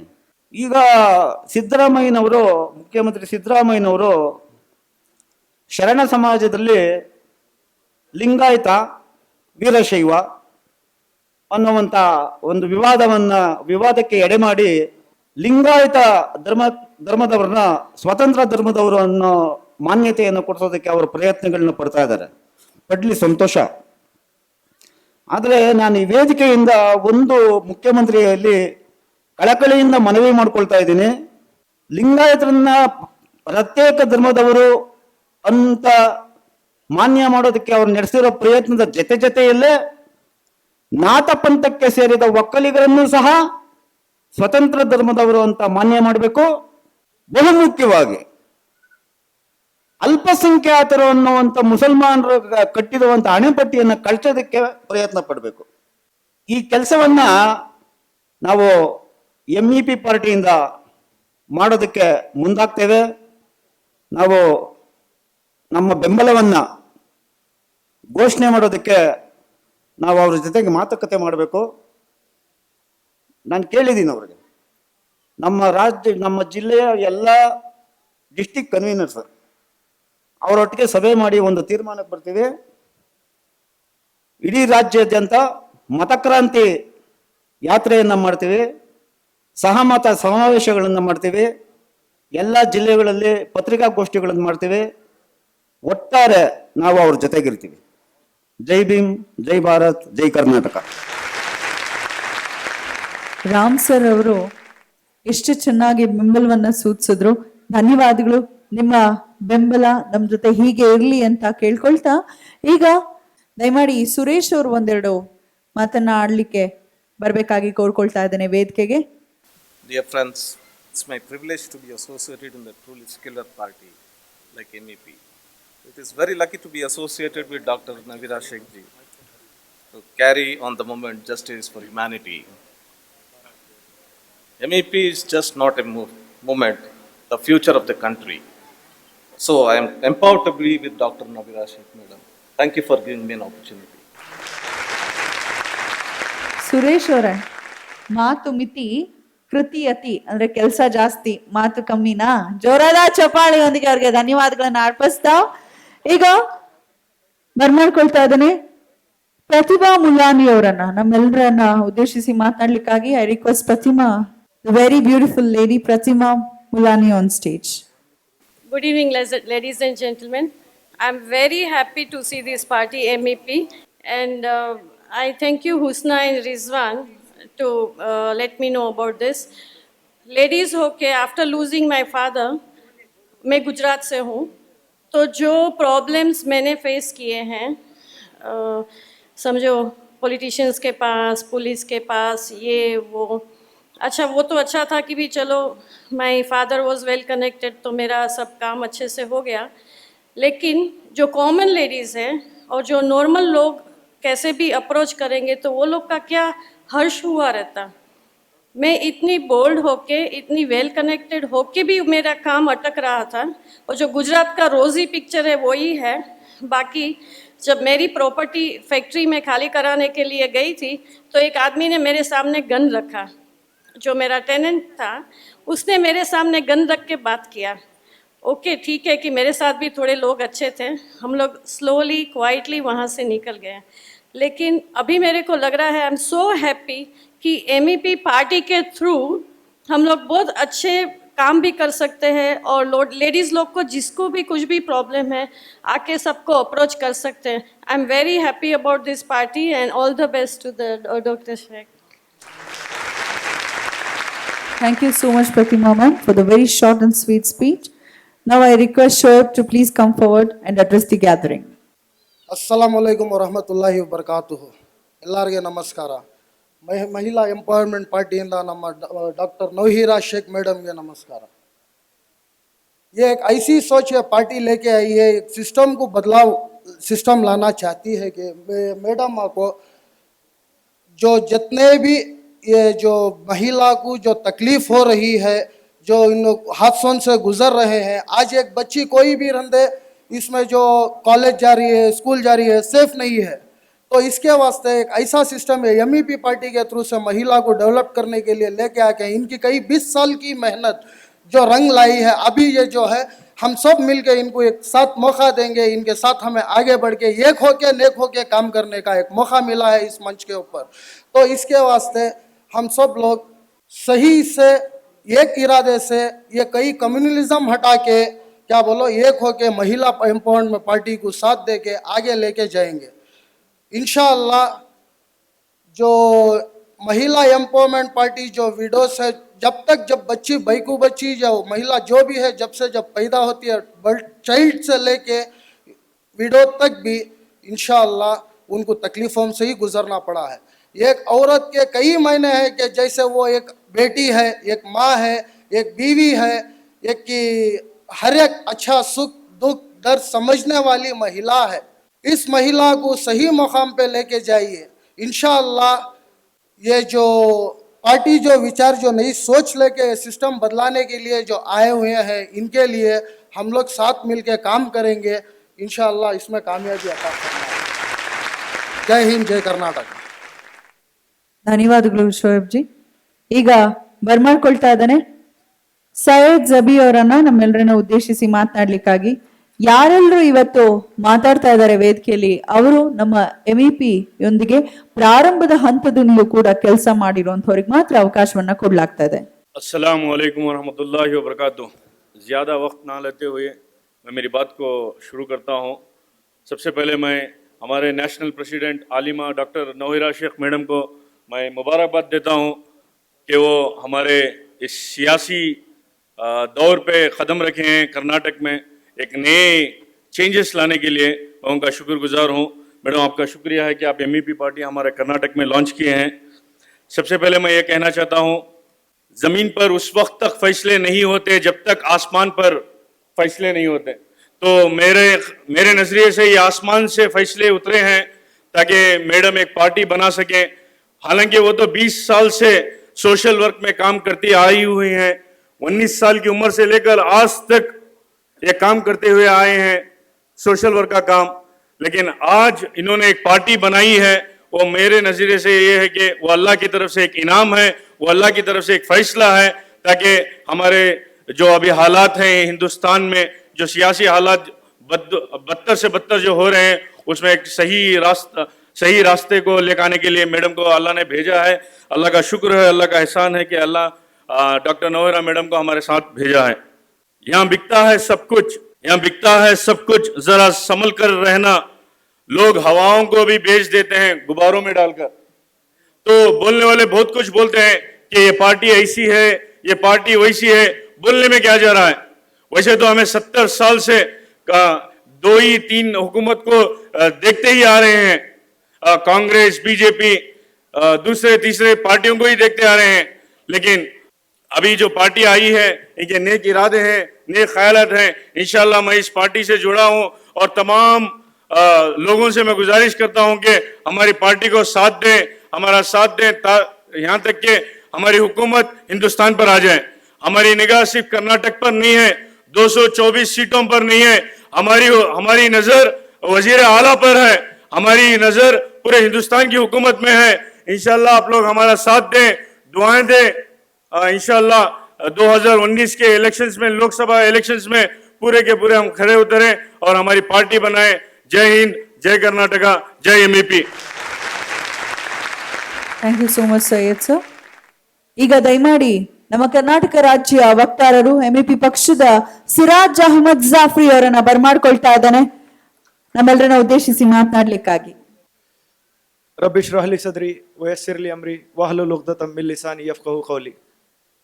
ವೇದಿಕೆ ಮೇಲೆ ಆಸೀನರಾಗಿರ್ತಕ್ಕಂಥ ಗಣ್ಯರೇ, ಇಂದಿನ ಕಾರ್ಯಕ್ರಮದ ಕೇಂದ್ರ ಬಿಂದು ಆಗಿರ್ತಕ್ಕಂತಹ ಡಾಕ್ಟರ್ ನೌಹಿರಾ ಶೇಖ್ ಅವರೇ ಮತ್ತು ಮಾಧ್ಯಮ ಮಿತ್ರರೇ, ತಮಗೆಲ್ಲರಿಗೂ ಇಂದಿನ MEP ಜಾಯ್ನಿಂಗ್ ಕಾರ್ಯಕ್ರಮಕ್ಕೆ ನಾನು ಸ್ವಾಗತಿಸುತ್ತಾ MEP ಅಸ್ತಿತ್ವಕ್ಕೆ ಬಂದಿದ್ದು ಏಕೆ ಎಂಬ ಬಗ್ಗೆ ಹೇಳಲಿಕ್ಕೆ ಇಷ್ಟಪಡ್ತೀನಿ.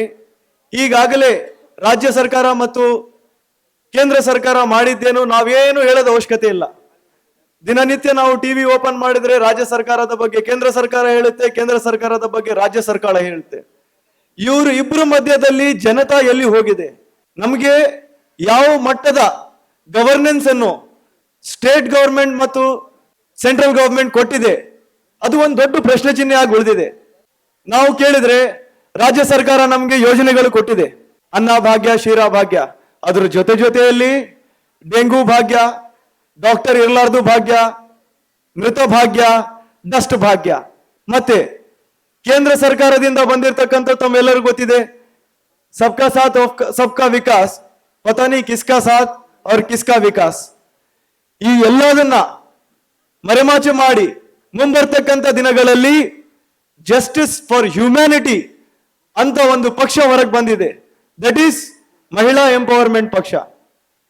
ಆದ್ರೆ ಮಹಿಳಾ ಎಂಪವರ್ಮೆಂಟ್ ಪಕ್ಷ ಅಂದ ತಕ್ಷಣ ಕೆಲವೊಬ್ಬರ ತಲೆಯಲ್ಲಿ ನೋಷನ್ ಮಹಿಳೆಯರ ಪಕ್ಷ ಇಲ್ಲ. ಆಕ್ಚುಲಿ ಇಲ್ಲಿವರೆಗೂ 70 ವರ್ಷದಲ್ಲಿ ಕೇಂದ್ರ ಮತ್ತು ರಾಜ್ಯ ಸರ್ಕಾರಗಳು ಏನು ಆಳಿದೆ, ಹೆಣ್ಣು ಮಕ್ಕಳನ್ನು ಯಾವ ರೀತಿಯಲ್ಲಿ ಬ್ಯಾಕ್ವರ್ಡ್ನೆಸ್ ಅಲ್ಲಿ ತಳ್ಳಿದ್ದಾರೆ ಅದನ್ನ ಮುಂದೆ ತರಬೇಕು ಅಂತ ಹೇಳಿ ಮಹಿಳಾ ಎಂಪವರ್ಮೆಂಟ್ ಪಕ್ಷ ಅಂತ ಬಂದಿದೆ. ನಮ್ಮ ಹತ್ರ ಯಾವುದೇ ತರಹದ ಜೆಂಡರ್ ಡಿಸ್ಕ್ರಿಮಿನೇಷನ್ ಇಲ್ಲ. ಈಗಿರ್ತಕ್ಕಂಥ ಭಾಗ್ಯಗಳಲ್ಲಿ ಯಾವ ಭಾಗ್ಯ ಎಷ್ಟರ ಮಟ್ಟಿಗೆ ಜನರಿಗೆ ತಲುಪ್ತಾ ಇದೆ, ಯಾವ ತರ ಗವರ್ನೆನ್ಸ್ ಆಗ್ತಾ ಇದೆ, ಯಾವ ತರ ಅಡ್ಮಿನಿಸ್ಟ್ರೇಷನ್ ಅಲ್ಲಿ ಲೂಪ್ ಹೋಲ್ಸ್ ಇದೆ, ಎಲ್ಲಿವರೆಗೂ ಸ್ಕೀಮ್ಸ್ ಜನರಿಗೆ ಟು ದ ಎಂಡ್ ತಲುಪ್ತಾ ಇದೆ, ಅದು ಒಂದು ದೊಡ್ಡ ಪ್ರಶ್ನೆ ಚಿಹ್ನೆ ಆಗಿ ಉಳಿದಿದೆ.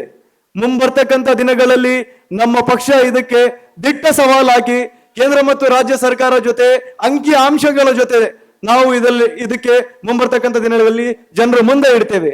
ಈಗಾಗಲೇ ತಮಗೆಲ್ಲರಿಗೂ ಗೊತ್ತಿದೆ ಇವತ್ತಿನ ದುರಂತ ಏನು ಅಂತಂದ್ರೆ ಈ ಎಲ್ಲ ಅವ್ಯವಹಾರಗಳನ್ನು ಆಮೇಲೆ ಲ್ಯಾಕ್ ಆಫ್ ಗವರ್ನೆನ್ಸ್ ನ ನಾವು ತಡೆ ಹಿಡಿದು ಒಂದು ಒಳ್ಳೆ ಗವರ್ನೆನ್ಸ್ ನ ಕೊಡ್ಬೇಕಂತ ಹೇಳಿ ಈ ಪಕ್ಷ ಏನು ಇವತ್ತು ಮುಂದೆ ಬಂದಿದೆ. ಈಗಾಗಲೇ ರಾಜ್ಯ ಸರ್ಕಾರ ಮತ್ತು ಕೇಂದ್ರ ಸರ್ಕಾರ ಪಕ್ಷವನ್ನು ಹಿಡಿಯಲು ಕುತಂತ್ರವನ್ನು ಸ್ಟಾರ್ಟ್ ಮಾಡಿದೆ. MEP ಪಕ್ಷ ಬಿಜೆಪಿಗೆ ಅಲಯನ್ಸ್ ಪಕ್ಷ ಅಂತ ಒಬ್ರು ಹೇಳ್ತಾರೆ ಇವರು ಪಕ್ಷದಲ್ಲಿ ಬಂದು ಈ ಪಕ್ಷ ಕರ್ನಾಟಕದಲ್ಲಿ ಬಂದು ಕಾಂಗ್ರೆಸ್ನ ಓಟನ್ನು ಹೊಡಿತಾರೆ ಅಂತ. ಯಾಕ್ರಿ ಕಾಂಗ್ರೆಸ್ ಓಟ್ ನಾವು ಹೊಡಿಬೇಕು? ಕಾಂಗ್ರೆಸ್ ಏನ್ ಕರ್ನಾಟಕ ದತ್ ತಗೊಂಡಿದ್ಯಾ? ಬಿಜೆಪಿ ಬರಬಾರ್ದು ಅಂದ್ರೆ ಕಾಂಗ್ರೆಸ್ ಒಂದೇನಾ ಪರ್ಯಾಯ ಅಥವಾ JDS ಅವರು ಒಂದೇ ಪರ್ಯಾಯನ? ಈ ಫ್ಯಾಸಿಸ್ಟ್ ಫೋರ್ಸ್ಗಳನ್ನು, ಧರ್ಮ ರಾಜಕೀಯಗಳನ್ನು ಮತ್ತು ಧರ್ಮ ಜಾತಿ ಒಳಗಡೆ ಏನ್ ಜಗಳ ಇಡತಕ್ಕಂಥ ಇದಿದೆ, ಡಿಸ್ಕ್ರಿಮಿನೇಷನ್ಸ್ ಇದೆ, ಅವೆಲ್ಲದನ್ನ ಮೀರಿ justice for humanity to give proper governance to the people, ಯಾವ ಸ್ಕೀಮ್ ಯಾರಿಗೆ ತಲುಪಬೇಕು ಅವ್ರಿಗೆ ತಲುಪಬೇಕು. ಆ ಉದ್ದೇಶವನ್ನು ಇಟ್ಕೊಂಡು ಮುಂಬರ್ತಕ್ಕಂಥ ದಿನಗಳಲ್ಲಿ ಕ್ಲೀನ್ ಮತ್ತು ಎಥಿಕಲ್ ಪಾಲಿಟಿಕ್ಸ್ ನ ತರಬೇಕಂತ ಈ ಹೆಜ್ಜೆಯನ್ನು ಏನು ಇವತ್ತು ಡಾಕ್ಟರ್ ನವೇರಾ ಶೇಖ್ ಅವರು ತಗೊಂಡಿದ್ದಾರೆ, ಅದಕ್ಕೆ ನಾನು ಅಭಿನಂದಿಸುತ್ತಾ ನಿಮ್ ಎಲ್ಲರ ಇವತ್ತು ಈ ಹಾಲ್ ತುಂಬಾ ನೀವು ಜನ ಕೂತಿದ್ದೀರ ಅಂತಂದ್ರೆ we are very much confident that ಮುಂಬರ್ತಕ್ಕಂಥ ಚುನಾವಣೆಯಲ್ಲಿ 224 ಸೀಟಲ್ಲಿ ನಾವು ನಮ್ಮ ಕ್ಯಾಂಡಿಡೇಟ್ಸ್ ನ ಒಳ್ಳೆ ಇದರಲ್ಲಿ ಗೆಲ್ಲಿಸ್ತೀವಿ ಮತ್ತೆ ನಮ್ಮ ಸರ್ಕಾರನ ಇಲ್ಲೇ ಕಟ್ತೀವಿ ಅಂತೇಳಿ ಒಂದು ಪಾಸಿಟಿವ್ ಸ್ಪಿರಿಟ್ ನಮಗ್ ಬರ್ತಾ ಇದೆ.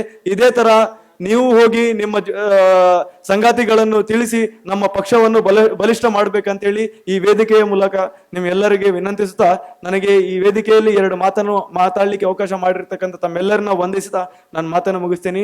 ಜೈ ಹಿಂದ್, ಜೈ ಕರ್ನಾಟಕ. ನಮ್ಮ MEP ಪಕ್ಷದ ಧ್ಯೇಯವೇನು ಅಂತ ಬಹಳ ಸುಸ್ಪಷ್ಟವಾಗಿ ಕನ್ನಡದಲ್ಲಿ ತಿಳಿಸ್ಕೊಟ್ರು ನಮ್ಮ ಸಿರಾಜ್ ಅವರಿಗೆ ಜೋರದ ಚಪ್ಪಾಳಿ ಮುಖೇನ ಧನ್ಯವಾದಗಳನ್ನ ಸಮರ್ಪಿಸ್ತಾ ಈಗ ಬರ್ಮಾಡ್ಕೊಳ್ತಾ ಇದ್ದಾನೆ BSP ಪಕ್ಷದ ಹಿರಿಯ ಮುಖಂಡರಾದಂತಹ ಶೋಯಬ್ ರವರನ್ನ ವೇದಿಕೆಗೆ ಆತ್ಮೀಯವಾದ ಸ್ವಾಗತವನ್ನ ಕೋರ್ತಾ ಇದ್ದಾನೆ. ಶೋಯಬ್ ರವ್ರಿಗೆ ಹೃತ್ಪೂರ್ವಕ ಸ್ವಾಗತ. ನೋಡಿ, ಪಕ್ಷ ಭೇದಗಳಿಲ್ಲ, ಜಾತಿ ಭೇದವಿಲ್ಲ, ಗಂಡು ಹೆಣ್ಣು ಅನ್ನೋ ಭೇದ ಭಾವವೂ ಇಲ್ಲ. ಧನ್ಯವಾದಗಳು ಕಾರ್ಯಕ್ರಮಕ್ಕೆ ಆಗಮಿಸೋದಕ್ಕಾಗಿ ತಮ್ಗೆ ಆತ್ಮೀಯವಾದ ಸ್ವಾಗತ. ಇನ್ನು ಈಗ ನಮ್ಮೆಲ್ಲರನ್ನ ಉದ್ದೇಶಿಸಿ ಮಾತಾಡ್ಲಿಕ್ಕಾಗಿ ಕೋರ್ಕೊಳ್ತಾ ಇದ್ದಾನೆ ನಾಗರಾಜ್ ರವರು ದಯಮಾಡಿ ವೇದಿಕೆಗೆ ಬರಬೇಕು. ನಾಗರಾಜ್ ರವರ ತರುವಾಯ ಒಂದಿಬ್ಬರು ಮಾತನಾಡ್ಲಿದ್ದಾರೆ, ನಂತರ ಮೇಡಮ್ ಅವರ ಮಾತಿಗೆ ನಾವು ಕಿವಿ ಹಾಕೋಣ. ವೇದಿಕೆ ಮೇಲೆ ಇರತಕ್ಕಂಥ ಎಲ್ಲ ಗಣ್ಯರೇ ಹಾಗೂ ರಾಷ್ಟ್ರ ಅಧ್ಯಕ್ಷರಾದಂಥ ರವೀನಾ ಶೇಖ್ ಮೇಡಮ್ ಅವರೇ, ಇಲ್ಲಿ ಬಂದಿರತಕ್ಕಂಥ ನಮ್ಮ ಅಣ್ಣ ತಮ್ಮದ್ರು ಹಾಗೂ ಅಕ್ಕ ತಂಗಿದ್ರು, ನಮ್ಮ ತಾಯಂದ್ರು ಎಲ್ಲರಿಗೂ ನನ್ನ ನಮಸ್ಕಾರ. ನಾನು ನಾಗರಾಜು, CV ನಗರ ಕ್ಷೇತ್ರದಿಂದ ಬಂದಿದ್ದೀನಿ. ಆಲ್ ಇಂಡಿಯಾ ಮಹಿಳಾ ಎಂಪ್ರೂವ್ಮೆಂಟ್ ಪಾರ್ಟಿ, ನಾನು ಮೇಡಮ್ನವ್ರನ್ನ ಮೀಟ್ ಮಾಡಿದ್ದೀನಿ, ತುಂಬ ಸಂತೋಷ ಆಯಿತು. ಈ ಒಂದು ಮಹಿಳೆಯರು ಬಂದು ಒಂದು ಪಕ್ಷ ಕಟ್ಟಿದ್ದಾರೆ ಅಂದರೆ ನನಗೆ ತುಂಬ ಸಂತೋಷ ಆಯಿತು. ಫಸ್ಟು ನಾನು ಮೇಡಮ್ ಅವ್ರಿಗೆ ತುಂಬ ಹೃದಯದ ಧನ್ಯವಾದಗಳು ಹೇಳ್ತಾ ಇದ್ದೀನಿ. ಈ ಒಂದು ಪಕ್ಷ ಕಟ್ಟಿದ್ದಾರೆ ಮೇಡಮು, ನಮ್ಗೆ ತುಂಬ ಸಂತೋಷ. ಎಲ್ಲ ಕ್ಷೇತ್ರದಲ್ಲಿ ಒಳ್ಳೆ ಅಭ್ಯರ್ಥಿಗೆ ಒಂದು ಅವಕಾಶ ಕೊಟ್ಟಿದ್ದಾರೆ. ಆ ಒಂದು ಅವಕಾಶ ನಾವು ಒಳ್ಳೆ ರೀತಿಯಲ್ಲಿ ಕ್ಷೇತ್ರದಲ್ಲಿ ಕೆಲಸ ಮಾಡಿಕೊಂಡು ಸಮಾಜ ಸೇವೆ ಮಾಡಿಕೊಂಡು ಈ ಒಂದು ಪಕ್ಷನ ಬಲಪಡಿಸ್ಬೇಕಂತ ಈ ವೇದಿಕೆ ಮುಖಾಂತರ ಹೇಳಕ್ಕೆ ಇಚ್ಛೆ ಪಡ್ತಾ ಇದ್ದೀನಿ. ಹಾಗೂ ನಮ್ಮ ಕ್ಷೇತ್ರದಲ್ಲಿ ಎಲ್ಲ ಫಸ್ಟು ಮಹಿಳೆಯರಿಗೆ ನಾವು ಸ್ಥಾನಮಾನ ಕೊಡಬೇಕು. ಈಗಿರ್ತಕ್ಕಂಥ ಅತ್ಯಾಚಾರ ಎಲ್ಲ ನಡೀತಾ ಇದೆ, ಅದನ್ನ ತಡಿಸ್ಬೇಕು. ತಡಿಸೋಕೆ ಈ ಒಂದು ಪಕ್ಷ ಬಲಪಡಿಸಾಕಿದ್ದಾರೆ, ಖಂಡಿತ ಮಾಡ್ತೀರಿ. ಜಾಸ್ತಿ ನಾನು ಹೆಚ್ಚಿಗೆ ಮಾತಾಡ್ಲಿಕ್ಕೆ ನನಗೆ ಇಷ್ಟ ಇಲ್ಲ. ಕೆಲಸ ಮಾಡಬೇಕು, ಪಕ್ಷವನ್ನ ಬಲಪಡಿಸ್ಬೇಕು, ಅಧಿಕಾರವನ್ನು ನಮ್ಮ ಕರ್ನಾಟಕ ಇದಕ್ಕೆ ತರಿಸ್ಬೇಕಂತ ನಾನು ಕೇಳುತ್ತಾ ಈ ಒಂದು 2 ಮಾತುಗಳನ್ನ ಅವಕಾಶ ಮಾಡಿಕೊಟ್ಟಿದ್ದ ಎಲ್ಲ ಗಣ್ಯರಿಗೂ ನನ್ನ ಧನ್ಯವಾದಗಳು. ಜೈ ಭೀಮ್, ಜೈ ಕರ್ನಾಟಕ, ಜೈ MAP. ಥ್ಯಾಂಕ್ ಯು ನಾಗರಾಜ್ ಅವರೇ. ಈಗ ಬರ್ಮಾಡ್ಕೊಳ್ತಾ ಇದ್ದಾನೆ ಭಾನುಮತಿ ಅವರನ್ನ. ಮಹಿಳೆಯರ ಸಬಲೀಕರಣಕ್ಕೆ ಇರುವಂತಹ ಪಕ್ಷ, ಇನ್ನು ಮಹಿಳಾ ಮಣಿಯೊಬ್ರು ಮಾತಾಡ್ಲಿಲ್ಲ ಅಂದ್ರೆ ಹೇಗೆ? ಹಾಗಾಗಿ ನಮ್ಮ ಪಕ್ಷದಿಂದ ಭಾನುಮತಿ ಅವರು ನಮ್ಮೆಲ್ಲರನ್ನ ಉದ್ದೇಶಿಸಿ ಮಾತನಾಡಲಿದ್ದಾರೆ. ನಮ್ಮ ಕನ್ನಡ ರಾಜ್ಯದ ಜನಗಳಿಗೆ ನಮಸ್ಕಾರ. ನಮ್ಮ ಅಕ್ಕ ತಂಗಿಯರೇ, ಅಣ್ಣ ತಮ್ಮಂದಿರೇ ಮತ್ತು ಬಂಧು ಬಳಗದವರೇ, ಈ ಸಭೆಯ ಉದ್ದೇಶ ಏನೆಂದರೆ, ಇಲ್ಲಿ ಬೇಕಾದಷ್ಟು ನಮ್ಮ ಕನ್ನಡ ನಾಡಿನಲ್ಲಿ ಪಕ್ಷಗಳಿದೆ. ಆದರೆ ನಮ್ಮ ಹೆಣ್ಣು ಮಕ್ಕಳಿಗೆ ಮತ್ತು ಮಹಿಳೆಯರಿಗೆ 40% ಮಾತ್ರನೇ ಕಾನೂನು ಮೀಸಲಿಟ್ಟಿದೆ. ಆದರೆ ನಮ್ಮ ಜೊತೆಗೆ ಒಂದು ದಿಟ್ಟ ಹೆಣ್ಣು MEPಯಿಂದ ಬಂದು ನಮಗೆ ದಾರಿ ತೋರಿಸ್ತೀನಿ, ನಾನು ಮುಂದೆ ದಿಟ್ಟ ಹೆಜ್ಜೆ ಇಡ್ತೀನಿ, ನೀವು ನಮ್ಮ ಜೊತೆ ಕೈ ಜೋಡಿಸಿ ಅನ್ನುವಾಗ ನಮ್ಮ ಕನ್ನಡ ನಾಡ ರಾಜ್ಯ ಮಕ್ಕಳು ಯಾಕೆ ಕೈ ಜೋಡಿಸಬಾರದು? ನಮ್ಮ ಹೆಣ್ಣು ಮಕ್ಕಳಿಗೆ ಎಷ್ಟೋ ಅತ್ಯಾಚಾರ, ಚಿಕ್ಕ ಮಗು 8 ವರ್ಷದ ಮಗುನಿಂದ ಬಿಟ್ಟರೆ ಯಾವುದು ಬಿಡ್ತಾ ಇಲ್ಲ. ಆದರೆ ಅವೆಲ್ಲ ರಾತ್ರಿಯಲ್ಲಿ ನಡೆದೋಗಿದ್ದೆ. ಬೆಳಗ್ಗೆ ಎದ್ದು ಹೋಗ್ಬೇಕಾಗಿದ್ರೆ ಅವ್ರಿಗೆ ಕಾನೂನಿಗೆ ಯಾವುದೇ ಸಿಕ್ಕಲ್ಲ. ಆದ್ರೆ ಅದೇ ಟೈಮಲ್ಲಿ ನಾವು ಹೆಣ್ಣು ಮಕ್ಕಳು ಎದ್ದು ನಿಂತು ನಮಗೆ ಆದ ಅನ್ಯಾಯಗಳನ್ನು ಕೇಳಕ್ಕೆ ಅಂತ ಒಂದು MEP ಪಕ್ಷ ಬಂದಿದೆ ಅಂದ್ರೆ ನಮ್ಮ ಕನ್ನಡ ನಾಡಿನ ಹೆಣ್ಣು ಮಕ್ಕಳು ಎಲ್ಲರೂ ಹೆಮ್ಮೆ ಪಡಬೇಕು. ಆ ಪಕ್ಷದಲ್ಲಿ ಎಲ್ಲರೂ ಸೇರಿ ಕೈ ಜೋಡಿಸಬೇಕು. ನನ್ನ ವಿನಂತಿ ಏನಂದ್ರೆ, ನೀವೆಲ್ಲ ಹೆಣ್ಮಕ್ಳು ಕೈ ಜೋಡಿಸ್ತೀರ ಅನ್ನೋ ನಂಬಿಕೆ ನನಗಿದೆ. ಖಂಡಿತ MEPನಲ್ಲಿ ಎಲ್ಲರೂ ಸೇರಿ ಕೆಲಸ ಮಾಡೋಣ, ನಮ್ಮ ಹಕ್ಕುಗಳನ್ನ ನಾವು ಉಳಿಸ್ಕೊಳ್ಳೋಣ. ಜೈ ಹಿಂದ್, ಜೈ ಕರ್ನಾಟಕ ಮಾತೆ, ಜೈ MEP. ಭಾನುಮತಿರವ್ರಿಗೆ ಧನ್ಯವಾದಗಳು. ಹೆಣ್ಮಕ್ಳೆಲ್ಲ ಕೈ ಜೋಡಿಸ್ಬೇಕು ಅಂತ ಫುಲ್ ಪವರ್ಫುಲ್ ಆಗಿ ಮಾತಾಡಿದ್ರು. ನೀವೇನ್ರಿ ಕಮ್ಮಿ ಚಪ್ಪಾಳೆ ಹೊಡೆದು? ಜೋರಾದ ಚಪ್ಪಾಳೆ. ಈಗ ಜನಾಬ್ ಅವರನ್ನ ಬರ್ಮಾಡ್ಕೊಳ್ತಾ ಇದ್ದಾನೆ ನಮ್ಮೆಲ್ಲರನ್ನ ಉದ್ದೇಶಿಸಿ ಮಾತನಾಡಲಿಕ್ಕಾಗಿ. ब्रादरान मिल्लत, अजीज़ान वतन, नौजवान हिंदुस्तान, ख़वातीन, स्टेज पे तशरीफ़ फरमा, हमारे पार्टी के सदर मोहतरमा डॉक्टर नौहिरा शेख साहिबा, आज हम सब जमा हुए हैं यहाँ पर MEP पार्टी के बैनर के अंडर पर। MEP पार्टी महिला empowerment party doctor Nowhera Sheikh साहिबा ने इसका वजूद किया है। दोस्तों, आप सबको बहुत देर से पार्टी के बारे में सुन रहे हैं। मैं चंद बातें आपको सियासी बातें सुनाऊंगा। आज इस रियासत कर्नाटक के अंदर जो मौजूदा हुकूमत है, ये हुकूमत 2013 में इसलिए आई थी कि येडियुरप्पा की डबल पॉलिसी और गैर जिम्मेदाराना हुकूमत के खिलाफ एक अहिंदा लीडर को हम सब वोट देकर यहाँ पर हुकूमत करने के लिए इनको लाया गया था। लेकिन इन्होंने उस सब को भूल गया, जो भाग दौड़ किया था। इन्होंने एक 70 लाख की घड़ी पहनकर 4 साल सोते रहे, अवाम का कुछ ख्याल नहीं किया। जब उठे तो देखे कि 4 साल हो गए, तो आज मुझे कौन देखेगा? क्या सूरत लेके मैं अवाम के सामने जाऊंगा? किस वजह से मैं अवाम के सामने वोट मांगूंगा? देखकर एक ही दम रातें रात रोडें खोदने शुरू कर दिए। इसके बीच में जब हमारी पार्टी आ गई तो इन्होंने गैर बातें करना शुरू कर गए, जो बात इस पार्टी से बिल्कुल दूर है। जब इनकी पार्टी में कोई आनंद सिंह आ जाता है तो उसको जो है इन्होंने गले लगा लेते हैं। अगर हमारी पार्टी में कोई फरीदा नाम की औरत आ जाती है तो उसे कर देते हैं, या और कोई हमारी पार्टी में आते तो ऐसा करते हैं। दोस्तों, इन्होंने जो वायदे किया था, जो इन्होंने खस्में खाई थी, उसे भूल गए।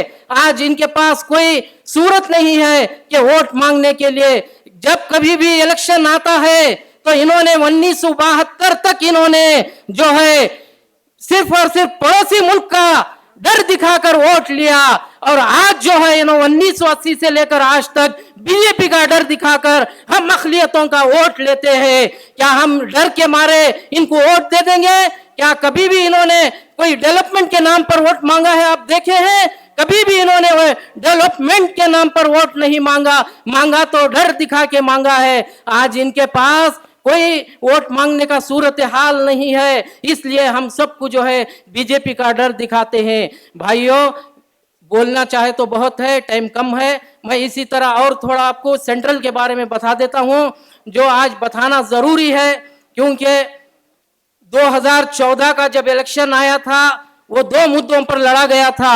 एक था करप्शन और दूसरा था प्राइस रेस। इस वजह से हिंदुस्तान का कोई अपने आप को प्राइम मिनिस्टर कहने के लायक नहीं था, कोई आगे नहीं आया। अगर कोई आगे आया भी तो अपने आप को 56 इंच का सीना कहते हुए आगे आया।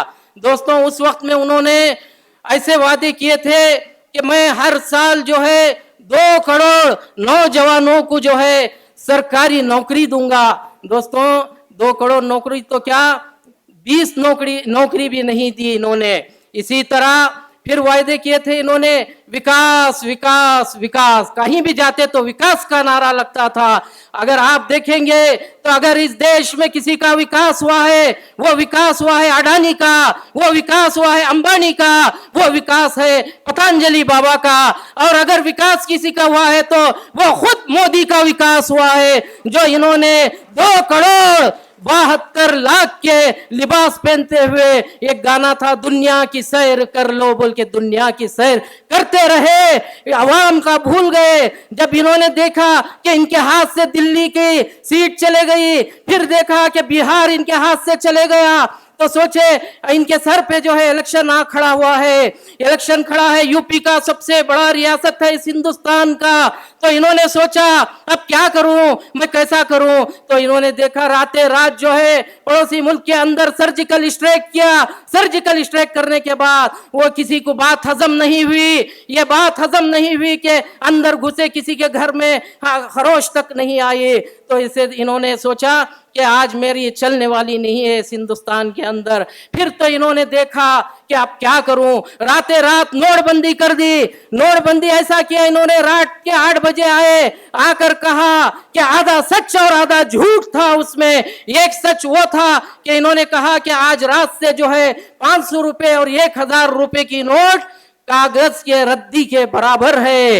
यही कहते हुए इन्होंने कहा था जब रात के 12 बजे हो गए, उस 500 और 1000 रुपए के नोट से गरीब अपने बच्चे को दूध नहीं ले सका, गरीब माए पे चावल नहीं खरीद सके, अपने जेब में पैसे होते हुए भी वो दर दर ठोकर खाते रहे।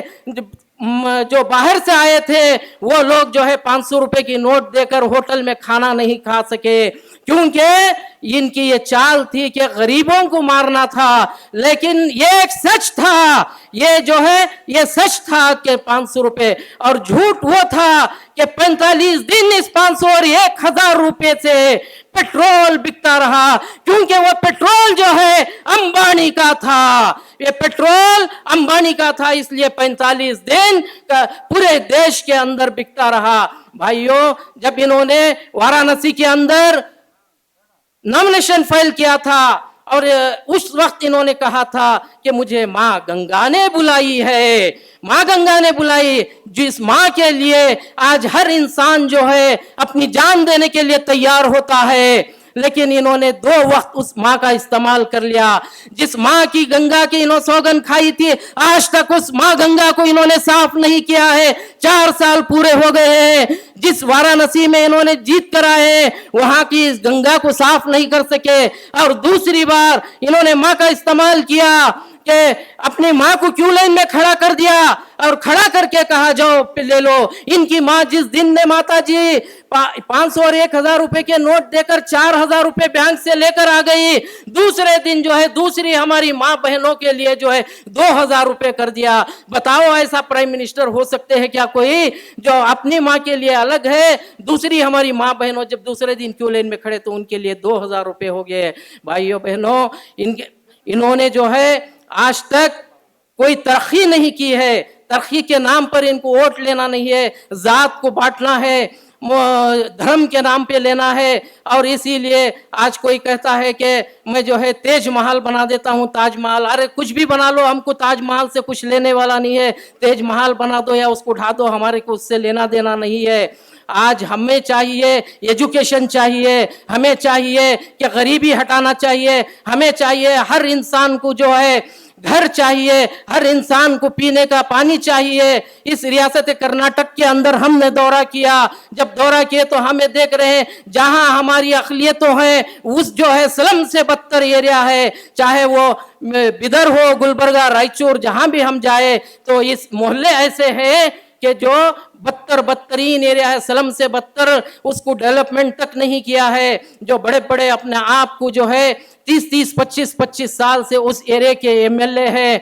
दोस्तों, आज अगर कोई खड़ा हुआ है तो हमारी पार्टी के लीडर डॉक्टर नौहिराज शेख खड़े हुए हैं। इन्होंने जो है मामूली बात नहीं है कि ये प्राइम मिनिस्टर को आज जो है अच्छे झुक गए हैं कि किसी में ताकत नहीं है। हमारी प्राइम मिनिस्टर कैंडिडेट जो है डॉक्टर नौहिराज शेख है।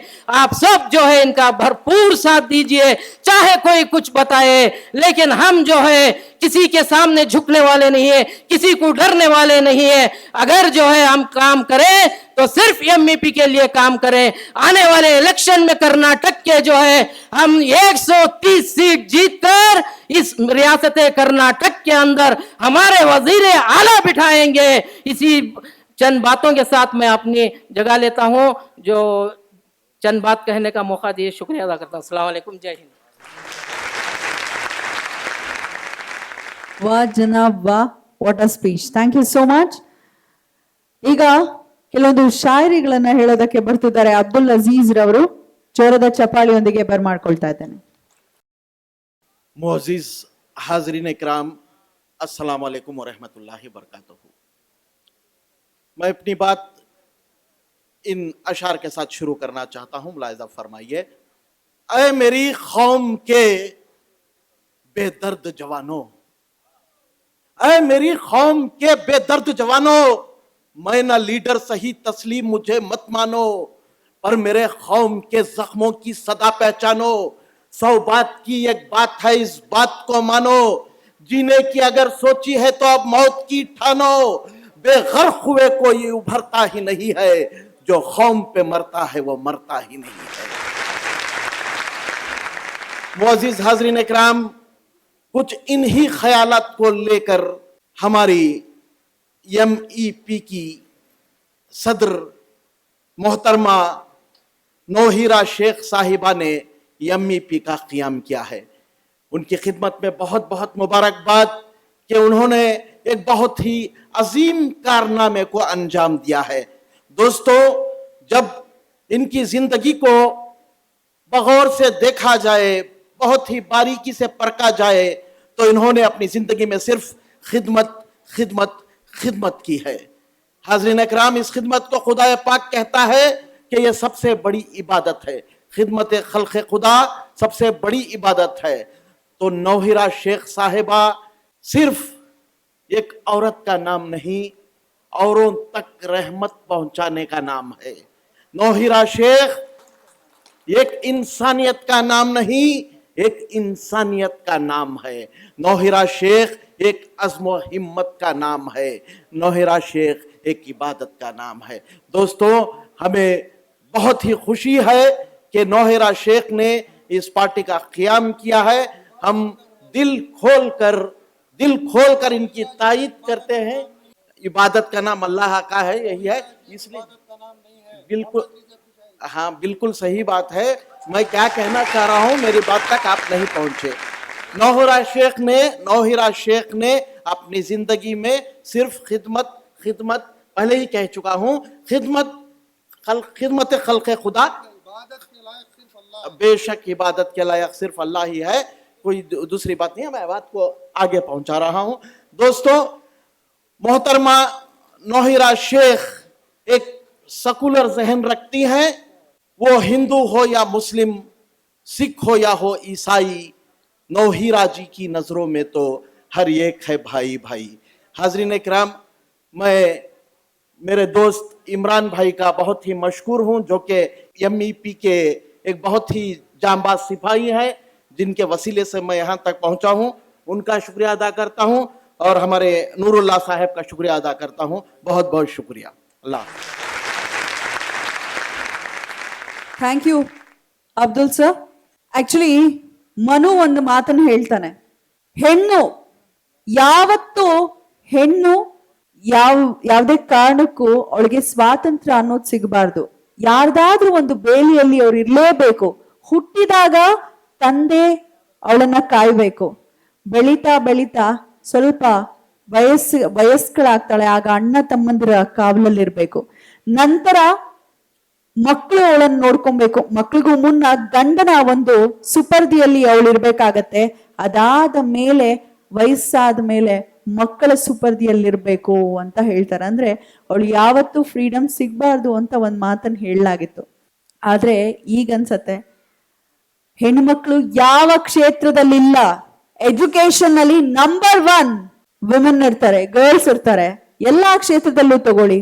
ಆದ್ರೆ ಒಂದ್ ಮಾತನ್ನ ಹೇಳ್ಬೋದು, ಇದು ಪ್ರಪ್ರಥಮ ಬಾರಿಗೆ ಈ ಒಂದು ಸಮಯದಲ್ಲಿ MEP ಅನ್ನ ಸ್ಥಾಪನೆ ಮಾಡೋದಕ್ಕೂ ಮುನ್ನ ಹೆಣ್ಣು ಮುಸಲ್ಮಾನ್ ಸಮುದಾಯದಿಂದ ಬಂದು ಎಷ್ಟು ಛಾತಿಯಿಂದ, ಎಷ್ಟು ಛಲದಿಂದ, ಎಷ್ಟು ದಿಟ್ಟತನದಿಂದ, ಧೀರತ್ವದಿಂದ ಒಂದು ಕಂಪನಿಯನ್ನ ನಡೆಸಬಹುದು. Group of companies, it is not only a company, group of companies ಅನ್ನ ನಡೆಸಬಹುದು ಅಂತ ತಿಳಿಸ್ಕೊಟ್ಟವರು ನಮ್ಮ ಡಾಕ್ಟರ್ ನೌಹಿರಾ ಶೇಖ್ ಅಂತ ಹೇಳಿದ್ರೆ ತಪ್ಪಾಗ್ಲಿಕ್ಕಿಲ್ಲ. Gone are the days when women were considered no match for all powerful men in the world. The new generation women across the world have overcome all negative notions and have proved themselves beyond doubt in all spheres of life, including the most intricate and cumbersome world of entrepreneurship. A great example is on the dais our beloved Dr. Nauhira Sheikh. With a huge round of applause, I kindly request you, ma'am, to address the gathering. बिस्मिल्लाहिर्रहमानिर्रहीम। शुरू अल्लाह के नाम से जो बड़ा मेहरबान निहायत रहम करने वाला है। आज बेंगलुरु के टाउन हॉल में हमारी मीटिंग है, जो ख़ास कर से MEP के जो कार्यकर्ता हैं वो लोग यहाँ पर शिरकत किए हुए हैं। बहुत आज खुशी हो रही है कि आप सबको यहाँ पर देखकर और सबकी बातें सुनकर और सबका सपोर्टिंग देखकर मुझे बहुत ही खुशी महसूस हुई। ऑल इंडिया महिला एम्पावरमेंट पार्टी, ये पार्टी का नाम महिला एम्पावरमेंट पार्टी है, जिसका शार्ट नाम MEP है। और ये पार्टी का स्लोगन जो है जस्टिस फॉर ह्यूमैनिटी, सारी इंसानियत के लिए इस पार्टी में इंसाफ है। चाहे वो मर्द हो, चाहे वो औरत, चाहे वो बूढ़ी, चाहे वो बच्चा, यहां तक कि इस पार्टी में जानवरों के लिए भी इंसाफ की जाएगी। और ये party justice for humanity slogan लेकर उठी है ताकि हिंदुस्तान के अंदर, भारत के अंदर जो लोग इनजस्टिस हो रहे हैं उनको इंसाफ मिले। आज पॉलिटिकल पार्टीज के नाम से लोग घबराए हुए हैं, क्योंकि लोग सुनते सुनते आज थक चुके हैं कि इन्हों ये किया करते हैं, उन्हों वो किया करते हैं, इन्हों फलां किया करते हैं। जब पार्टी का इलेक्शन खत्म होता है तो फिर वो सारे वादे जो है हमसे दूर हो जाते हैं, ना वो वादों के करीब आया जाता है।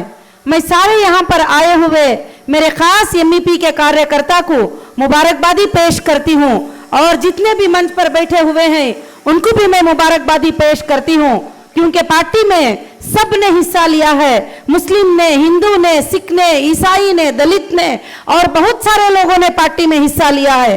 और मैंने पार्टी का जो सिस्टम बनाया है उस सिस्टम के अंदर अगर एक छोटी सी बाड़ी भी बनती है तो उसके अंदर सब लोग भी रहेंगे। मैं इसको कंडीशन बना के दे रही हूं कि एक पार्टी का प्रेसिडेंट अगर मुसलमान है तो वाइस प्रेसिडेंट हिंदू को रखिए, अगर जनरल सेक्रेटरी अगर मर्द है तो सेक्रेटरी औरत को रखिए। इसमें मर्द और औरत, हिंदू और मुसलमान, क्रिश्चियन और सिख और दलित सब मिलकर रहेंगे, क्योंकि भारत के इंसान बनकर जिएंगे, भारत के लिए इंसाफ के लिए जिएंगे और इंसानों के लिए इंसाफ के लिए लड़ेंगे। हम सब मिलकर एक ग्रुप बनकर इंसाफ के लिए लड़ेंगे तो बहुत जल्द जो है हम इंसानों के लिए इंसाफ ला पाते हैं। तो इसलिए मैंने इस पार्टी को फॉर्म किया है कि यह पार्टी देश के अंदर जनरल इलेक्शन में, लोकसभा इलेक्शन में, टोटल इंडिया में यह पार्टी कंटेस्ट करेगी। और यह पार्टी पहली बार कर्नाटक में इलेक्शन कंटेस्ट कर रही है और यह पार्टी खास कर से एमईपी लोगों के इंसाफ के लिए आई है और यह पार्टी में सारे इंसानों के लिए इज्जत है। किसी की बेइज्जती इस पार्टी में नहीं होगी।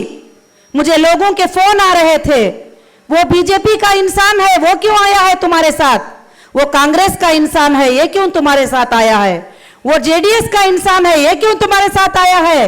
कुछ लोगों ने व्हाट्सएप पे कुछ क्रिएट करके फोटोज भी तरह तरह के फैलाने भी लगे। तो जब वो भाई सब मेरे पास आए तो मैंने बताया कि मेरे भाई, मैं पार्टियों को तोड़ने नहीं आई हूं, मैं पार्टियों को जोड़ने के लिए आई हूं। मैं लोगों को तोड़ने नहीं आई हूं, मैं लोगों को जोड़ने के लिए आई हूं। कांग्रेस का भी आदमी आता है मैं उसकी इज्जत करूंगी, बीजेपी का भी इंसान आता है मैं उसकी इज्जत करूंगी, जेडीएस का भी इंसान आता है मैं उसकी इज्जत करूंगी। कोई भी पार्टी से हिंदुस्तान के अंदर मेरे पास आते हैं मैं उनकी इज्जत करूंगी।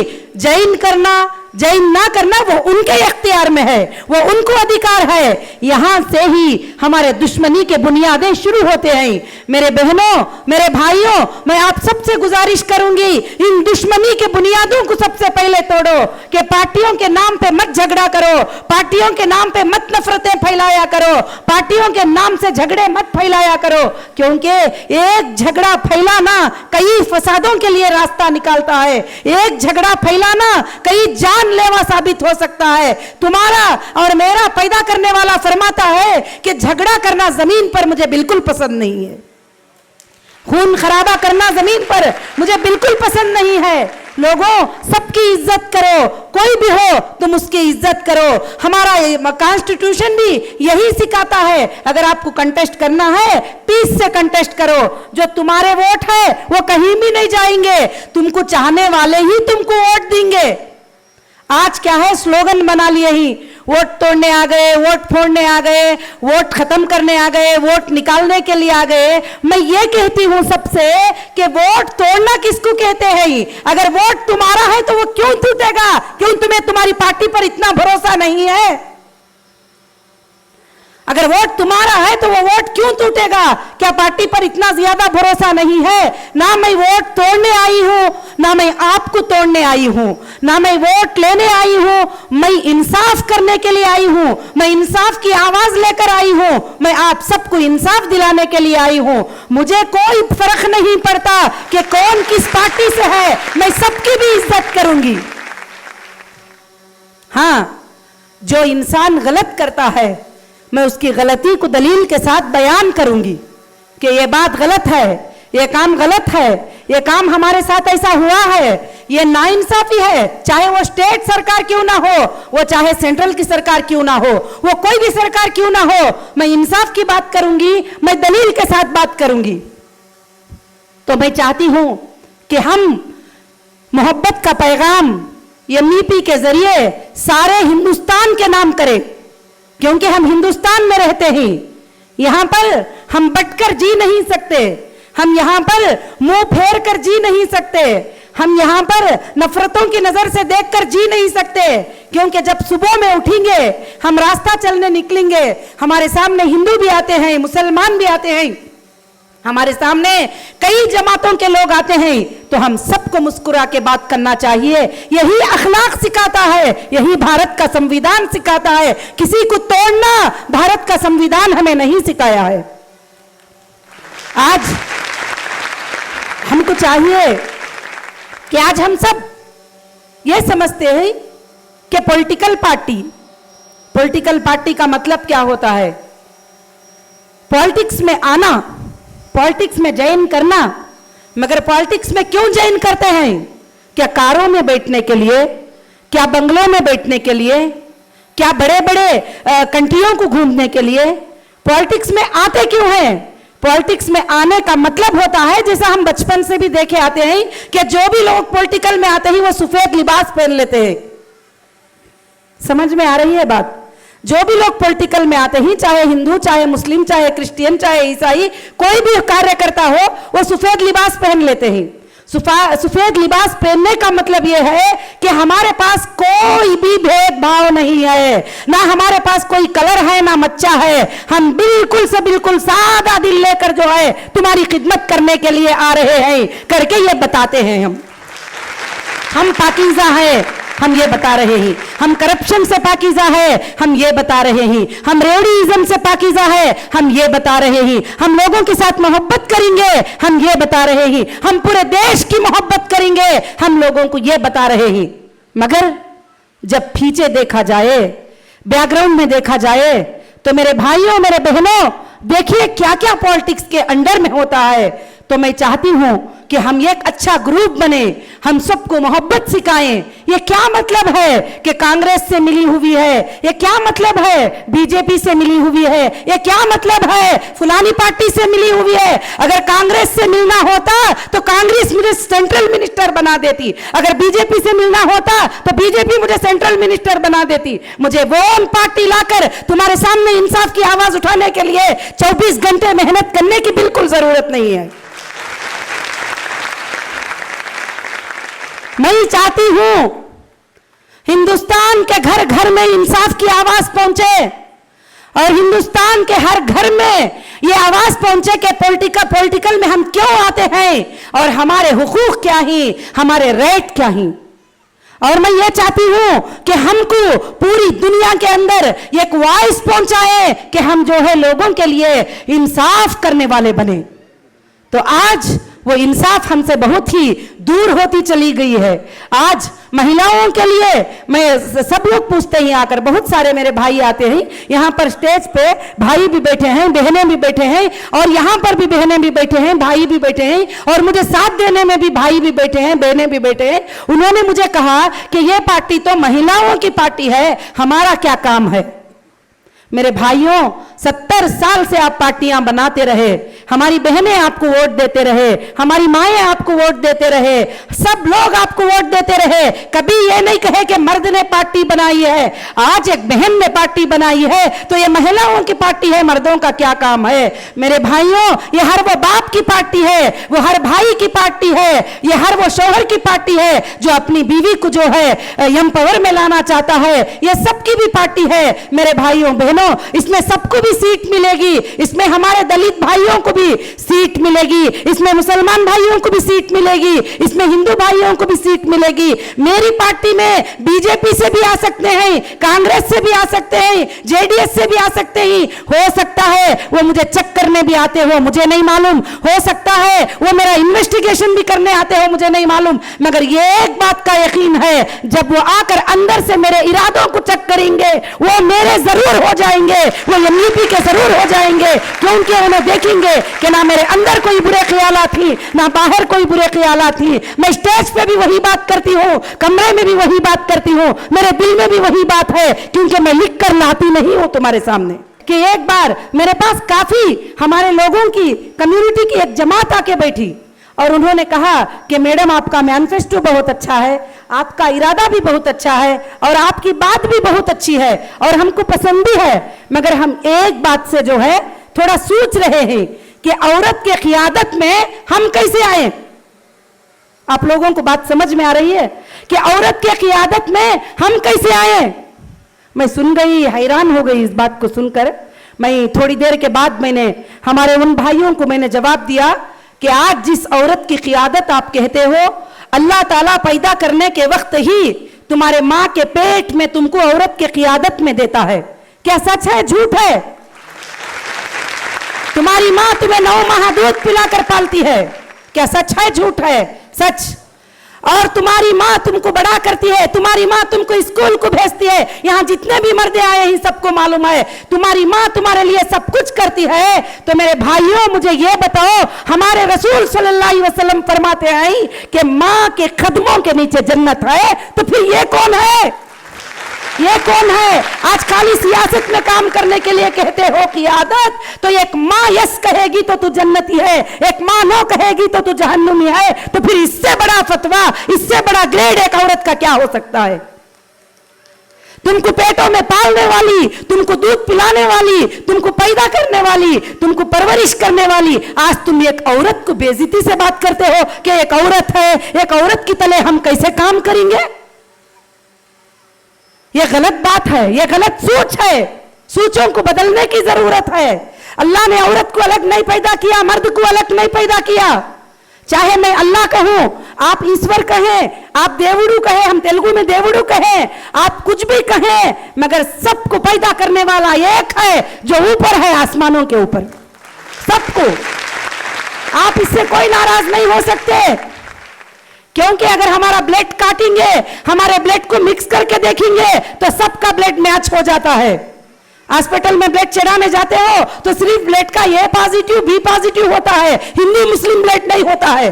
कभी बाटल पे लिखे जाते हैं, बिल्कुल नहीं होता है। आंख निकालते हैं, आंख डालते हैं, तो आंख ये नहीं पूछती कि किसने निकाल के लाए हो, मुझे तो कनेक्ट नहीं होगी। क्यों? कि सबको कनेक्ट होती है। तो इसका मतलब हम सबको पैदा करने वाला आसमान पर है।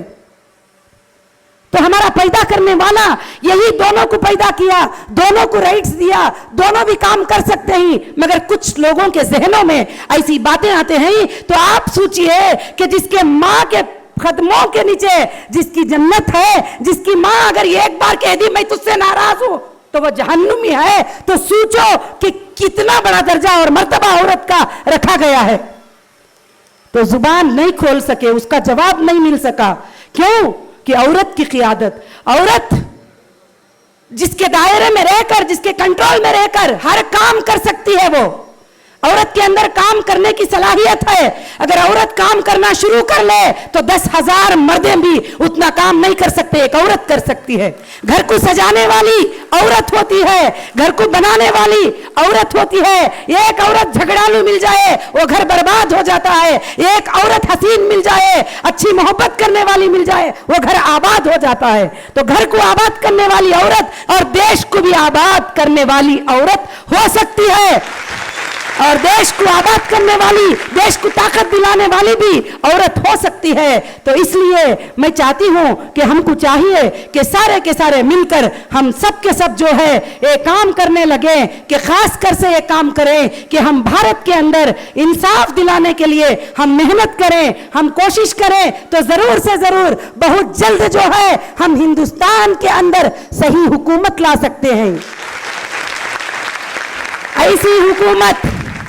ऐसी हुकूमत जो चाइना का दौरा ना करे, ऐसी हुकूमत ना सऊदी का दौरा करे, ना दुबई का दौरा करे, ऐसी हुकूमत के दुनिया पूरा दौरा कर रही है। मगर यहाँ गरीबों का क्या हो रहा है, झोपड़पट्टियों में क्या हो रहा है, यहाँ गवर्नमेंट हॉस्पिटलों में क्या हो रहा है, यहाँ के स्कूल्स में भारत के क्या हो रहा है, इस पर कोई दौरे नहीं है।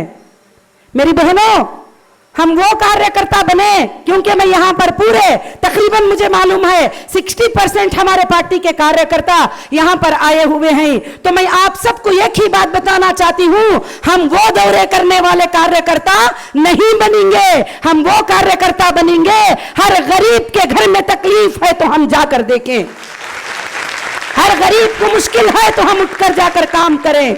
नेशनल प्रेसिडेंट भी जाएं, एमएलए भी जाएं, एमपी भी जाएं, सब लोग भी सबसे मुलाकात करें और सबसे मुलाकात करके जाएं। आज ये जो व्हाट्सएप पे घूमना, ये सब हमको डरा नहीं सकता कि इनसे मिली है, उनसे मिली है। मैं भारत के हर इंसान से मिली हूं, मैं भारत के हर इंसान से मिली हूं। हो सकता है वो बीजेपी का पार्टी वाला हो, मगर वो एक हिंदुस्तानी है मेरे नजर में। उसके पास एक वोटर आईडी कार्ड है, वो हिंदुस्तानी होने का उससे मेरा एक नाता है। हो सकता है वो कांग्रेस का है, मगर वो एक हिंदुस्तानी है, वो एक इंसान है। और सारे लोग किसी भी पार्टी में खराब नहीं हो सकते, किसी भी पार्टी में सारे लोग अच्छे नहीं हो सकते। ये बात इंसानियत को सिखाना है हमको। जो काम अच्छा करे वो काम अच्छा है, जो काम बुरा करे उस काम को आप खुलकर बोलो कि ये काम बुरा है। मगर मेरी बहनों, हमको जो है ये नफरतों की आग जो फैलाते हैं, ये सिर्फ इलेक्शन के लिए, वोट के लिए नफरतों की आग फैलाते हैं। ये स्लोगन आपको किसने सिखाया है, वोट का तोड़ना? जबकि ये भारत है। अगर आपको इतनी ही फिक्र है वोट टूट जाएंगे, वोट टूट जाएंगे, वोट टूट जाएंगे, तो आप खामोश रह जाइए ना। आपको जब इतनी ही फिक्र है कि वोट टूट जाएंगे, एमईपी के आने से वोट टूट जाएंगे, तो फिर आप बताओ, आपका इतना बड़ा दिल है तो खामोश रह जाओ, वोट नहीं टूटेंगे, हमको आ जाने दो। तो वोट तोड़ने का सबक हमको क्यों सिखाते हो? तुम भी सीख लो, तुम भी सीख सकते हो, तुम भी खामोश रह जाओ। क्यों? कि मैं ये बात भी नहीं कह सकती, जमहूरियत में सबको अधिकार है, सबको राइट है, ये डेमोक्रेटिक कंट्री है, इसमें सारे लोग कंटेस्ट कर सकते हैं, सारे लोग एमएलए बन सकते हैं, सारे लोग को एमपी बनने का हक है, सारे लोगों को प्राइम मिनिस्टर बनने का हक है। तो फिर आप 1 2 3 छापे मारकर बैठ गए हो कि आप भी वो लोग, तुम भी सीख लिए। और ये बात सब लोग मेरे सामने आकर बोलते हैं, आपा तुम वोट तोड़ने आए कहते। मुझे बहुत अंदर से हंसी आती है, इस बात को सुनकर मुझे बहुत हंसी आती है। वोट किसके तोड़ेंगे? अरे जिस पार्टी पर लोगों को भरोसा है वो कभी किसी और पार्टी को कैसे वोट देगा? मैं मेरे वोट लेने आई हूं, मैं मेरे वोट मांगने आई हूं, मैं मेरा हक मांगने आई हूं, मैं मेरे लोगों के लिए इंसाफ बनाने के लिए आई हूं, मैं मेरे भारत को इंसाफ दिलाने के लिए आई हूं, मैं मेरे भारत के लोगों को इंसाफ दिलाने के लिए आई हूं। मैं किसी का वोट तोड़ने में नहीं आई हूं। तो खासकर से ऐसे जो बातें होते हैं, तो मैं यही कहना चाहूंगी कि ये वोट तोड़ना और बांटना, ये वोट तोड़ने की बातें हमको सिखा दिए गए हैं, हमको पाठम पढ़ा दिया गया है। एक स्कूल की कहानी की तरह सारे लोग कहते हैं वोट तोड़ने आ गए, वोट तोड़ने आ गए। वोट किसी का भी नहीं टूटता है, वो वोट तोड़ ही नहीं सकता। एक बंदा आप वोट डाल सकता है क्या? नहीं, एक ही वोट दे सकता है, वो जिसको चाहता है वो उसको दे सकता है। तो इसीलिए मुझे यह भी कहा गया कि ये पार्टी बीजेपी बनाकर भेज दी गई इनको। नहीं मेरी बहनों, ये पार्टी 2014 तीसरे महीने में ये पार्टी नेशनल पार्टी रजिस्टर हुई। कब रजिस्टर हुई? 2014 में रजिस्टर हुई। 2015, 16, 17, 18 4 साल कंप्लीट हुए, जबकि बीजेपी की कोई हुकूमत नहीं आई थी। उस वक्त में यह पार्टी बनी। मगर यह पार्टी का प्रोसेस 2012 से स्टार्ट हुआ। यह पार्टी का सबमिशन करना, यह पार्टी के लिए लोगों को जमाना, यह पार्टी के लिए काम करना। आज लोकसभा के मुझे बोलते हैं क्या मैडम आपकी पार्टी का कहीं भी जो है बड़ा बड़ा बैनर तो नहीं दिखा? क्योंकि मैं ये बताना भी चाहती हूँ, ये सर्टिफिकेट में हमारा डेट भी है कि 2014 तीसरे महीने में हमारी ये पार्टी जो है नेशनल पार्टी रजिस्टर हो चुकी है। और इसको जो है इलेक्शन सिंबल जो डायमंड है, हीरा, और इंशाल्लाह ये सिंबल जो है दिसंबर 7 को यहाँ कर्नाटक के इलेक्शन कमीशन को आया हुआ ये एक लेटर है जो कि डायमंड के तौर पर 224 कॉन्स्टिट्यूंसी पर एमईपी कंटेस्ट करेगी करके इलेक्शन कमीशन ऑफ इंडिया के थ्रू स्टेट कमीशन को जो है ये लेटर आया हुआ है। तो इसका मतलब ये कोई पार्टी नहीं भेजी है, ये पार्टी वोन पार्टी है। ये पार्टी अपने ताकत पर, भारत के ताकत पर, भारत के लोगों के ताकत पर ये पार्टी खड़ी है। आज इस पार्टी के, ये पार्टी बिल्कुल आपके सामने तो नहीं आई है, मगर ये पार्टी के कार्यकर्ता 20 साल से हिंदुस्तान में मौजूद हैं। कभी भी इलेक्शन को लाने का सोचा नहीं था, कभी भी पॉलिटिक्स में आने का ख्वाब भी नहीं देखा था, मगर हालात ऐसे हमारे सामने आते गए, हालात ऐसे हमारे सामने गुजरते गए, ऐसे गुजरते गए, ऐसे गुजरते गए। ये नाइंसाफियों को देखकर दिल रहा नहीं गया, दिल बर्दाश्त नहीं किया गया कि लोगों की नाइंसाफी, लोगों के पैसों को लूट लेना, लोगों को नाहक से सताना, लोगों के पैसों को खा जाना। वहां का वहां गरीबी पड़ी हुई है, अमीरी वहां का वहां अमीर होते जा रहे हैं। आज 2018 का बजट जो सेंट्रल में रिलीज किया गया, अगर मैं बजट के ऊपर मैं एक बार तकरीर करूंगी, मेरी तैयारी उसके ऊपर होना और भी जरूरी है, क्योंकि मैं जो भी बात करूंगी दलील के साथ करूंगी, बगैर दलील की बातें मैं नहीं करती हूं। तो जो बजट जो आया उसमें सिर्फ मालदारों की तरफ इशारा है, मालदार को मालदार बनाने का इशारा है, कहीं भी गरीब को मालदार बनाने का इशारा किसी भी तरफ उस बजट के अंदर नहीं है। ये सारे नाइंसाफियां आज कहते हैं कि कुछ भी जरूरत पड़ जाए तो पेटीएम करो। जब पेटीएम करते हैं तो पेटीएम 4% हमारे पैसे काट लेता है, 3% हमारे पैसे काट लेता है। ये गरीब 100 रुपयों की चीज खरीदना है तो 3 रुपये उसके पेटीएम में चले जाते हैं। कैसे कैसे कानून बनाए गए, कैसे कैसे कानून बनाकर लोगों को जो है तकलीफें पहुंचा गए। ये पार्टी अगर स्टेट में आ जाएगी, इंशाअल्लाह मैं कहती हूं कि स्टेट को मैं सुंदर और जन्नत का नमूना बना के छोड़ूंगी, ताकि कोई गरीबी तुम देख ना सको। अगर ये पार्टी सेंट्रल में आ जाएगी, अगर ये पार्टी सेंट्रल में आ जाएगी तो मैं अल्लाह की कसम इंशाअल्लाह मैं कहती हूं कि इनकम टैक्स 35% की जगह मैं 10% करके बताऊंगी और उससे भी भारत को स्वर्ग बना के दिखाऊंगी।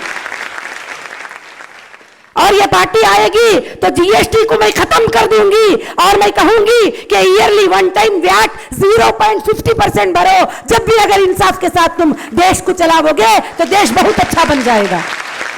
अगर ये पार्टी सेंट्रल में आ जाएगी, कोई गरीब को टैक्सी के लिए इंटरेस्ट का लोन लेना नहीं पड़ेगा, कोई गरीब को ऑटो के लिए इंटरेस्ट का लोन लेना नहीं पड़ेगा, कोई किसान को इंटरेस्ट का लोन लेके सुसाइड करना नहीं पड़ेगा। क्योंकि कर्नाटक के अंदर 2017 में 3,500 हमारे फार्मर ने सुसाइड किया है, जिनका सिर्फ 20,000 का खर्चा, जिनका 30,000 का खर्चा, जिनका 40,000 का, लाख का, 1.5 लाख का खर्चा था, और वो भी फसल के लिए वो दवाइयां खरीदे थे, वो भी ना पे करके उन्होंने अपने जानों को दे दी। इंशाअल्लाह इंशाअल्लाह एमईपी अगर आ गई स्टेट में तो हर किसान के लिए इंटरेस्ट फ्री लोन रहेगा, हर टैक्सी वाले के लिए इंटरेस्ट फ्री लोन रहेगा, हर बच्चे के लिए किसी को स्कूल की फीस भरने की जरूरत नहीं रहेगी, उनके स्कूल के फीस प्राइवेट स्कूल के गवर्नमेंट पे करेगी। ये ख्वाब लेकर मैं आप सबके सामने आई हूं। और कुछ दिनों के बाद भारत के अंदर ना कोई झोपड़पट्टी रहेगी, ना क्लॉथ हाउस रहेगा, ना कोई गरीब पानी के टपकते हुए घर में ना सोएगा। ठंडी के लिए रोज में 100 लोग मर रहे हैं, 400 लोग मर रहे हैं।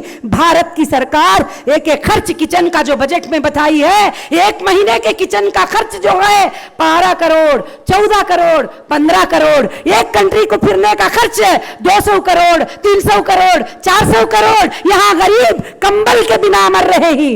हमें बड़े बड़े प्रोजेक्ट नहीं चाहिए, हमको दूसरे कंट्री को नहीं बल्कि अपने भारत को डेवलप करना है। तो मेरे भाइयों और मेरे बहनों मैं यही कहना चाहूंगी कि हमको चाहिए, आप सब मिल जाएंगे तो ये ख्वाब बहुत जल्द पूरा होगा। आप सब मुझे साथ देंगे, आप सब खड़े हो जाएंगे, बहुत जल्द जो है भारत को हम बहुत भारत के अंदर हम एक रोशनी ला सकते हैं। हर गरीब मुस्कुरा कर जी सके, हर गरीब जो है कर्जे से आजाद हो सके। बल्कि 16 लाख करोड़, 20 लाख करोड़ लेके बाहर मुल्कों को लोग भाग जाते हैं, उनको कोई नहीं पकड़ता। किसान 50,000 कर्जा ले लिया, उसके घर पे रोज छापा मारते हैं कि वो 50,000 जल्दी से पे करो।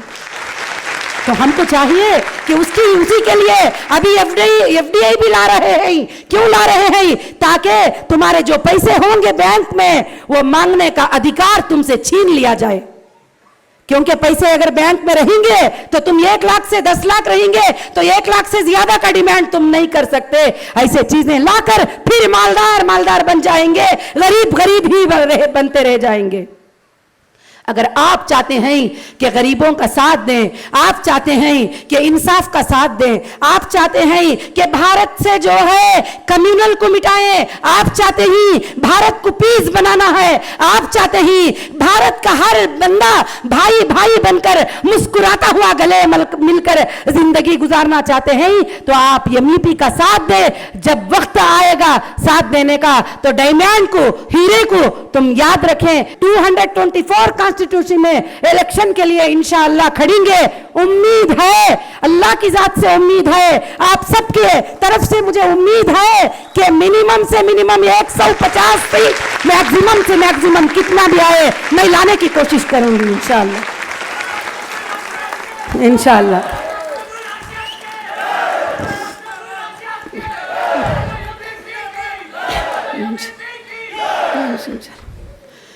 शुक्रिया मेरी हिम्मत अफजाई करने के लिए, और मैं इसके साथ अपनी बात को ख़त्म करती हूँ। जय हिंद, जय कर्नाटका।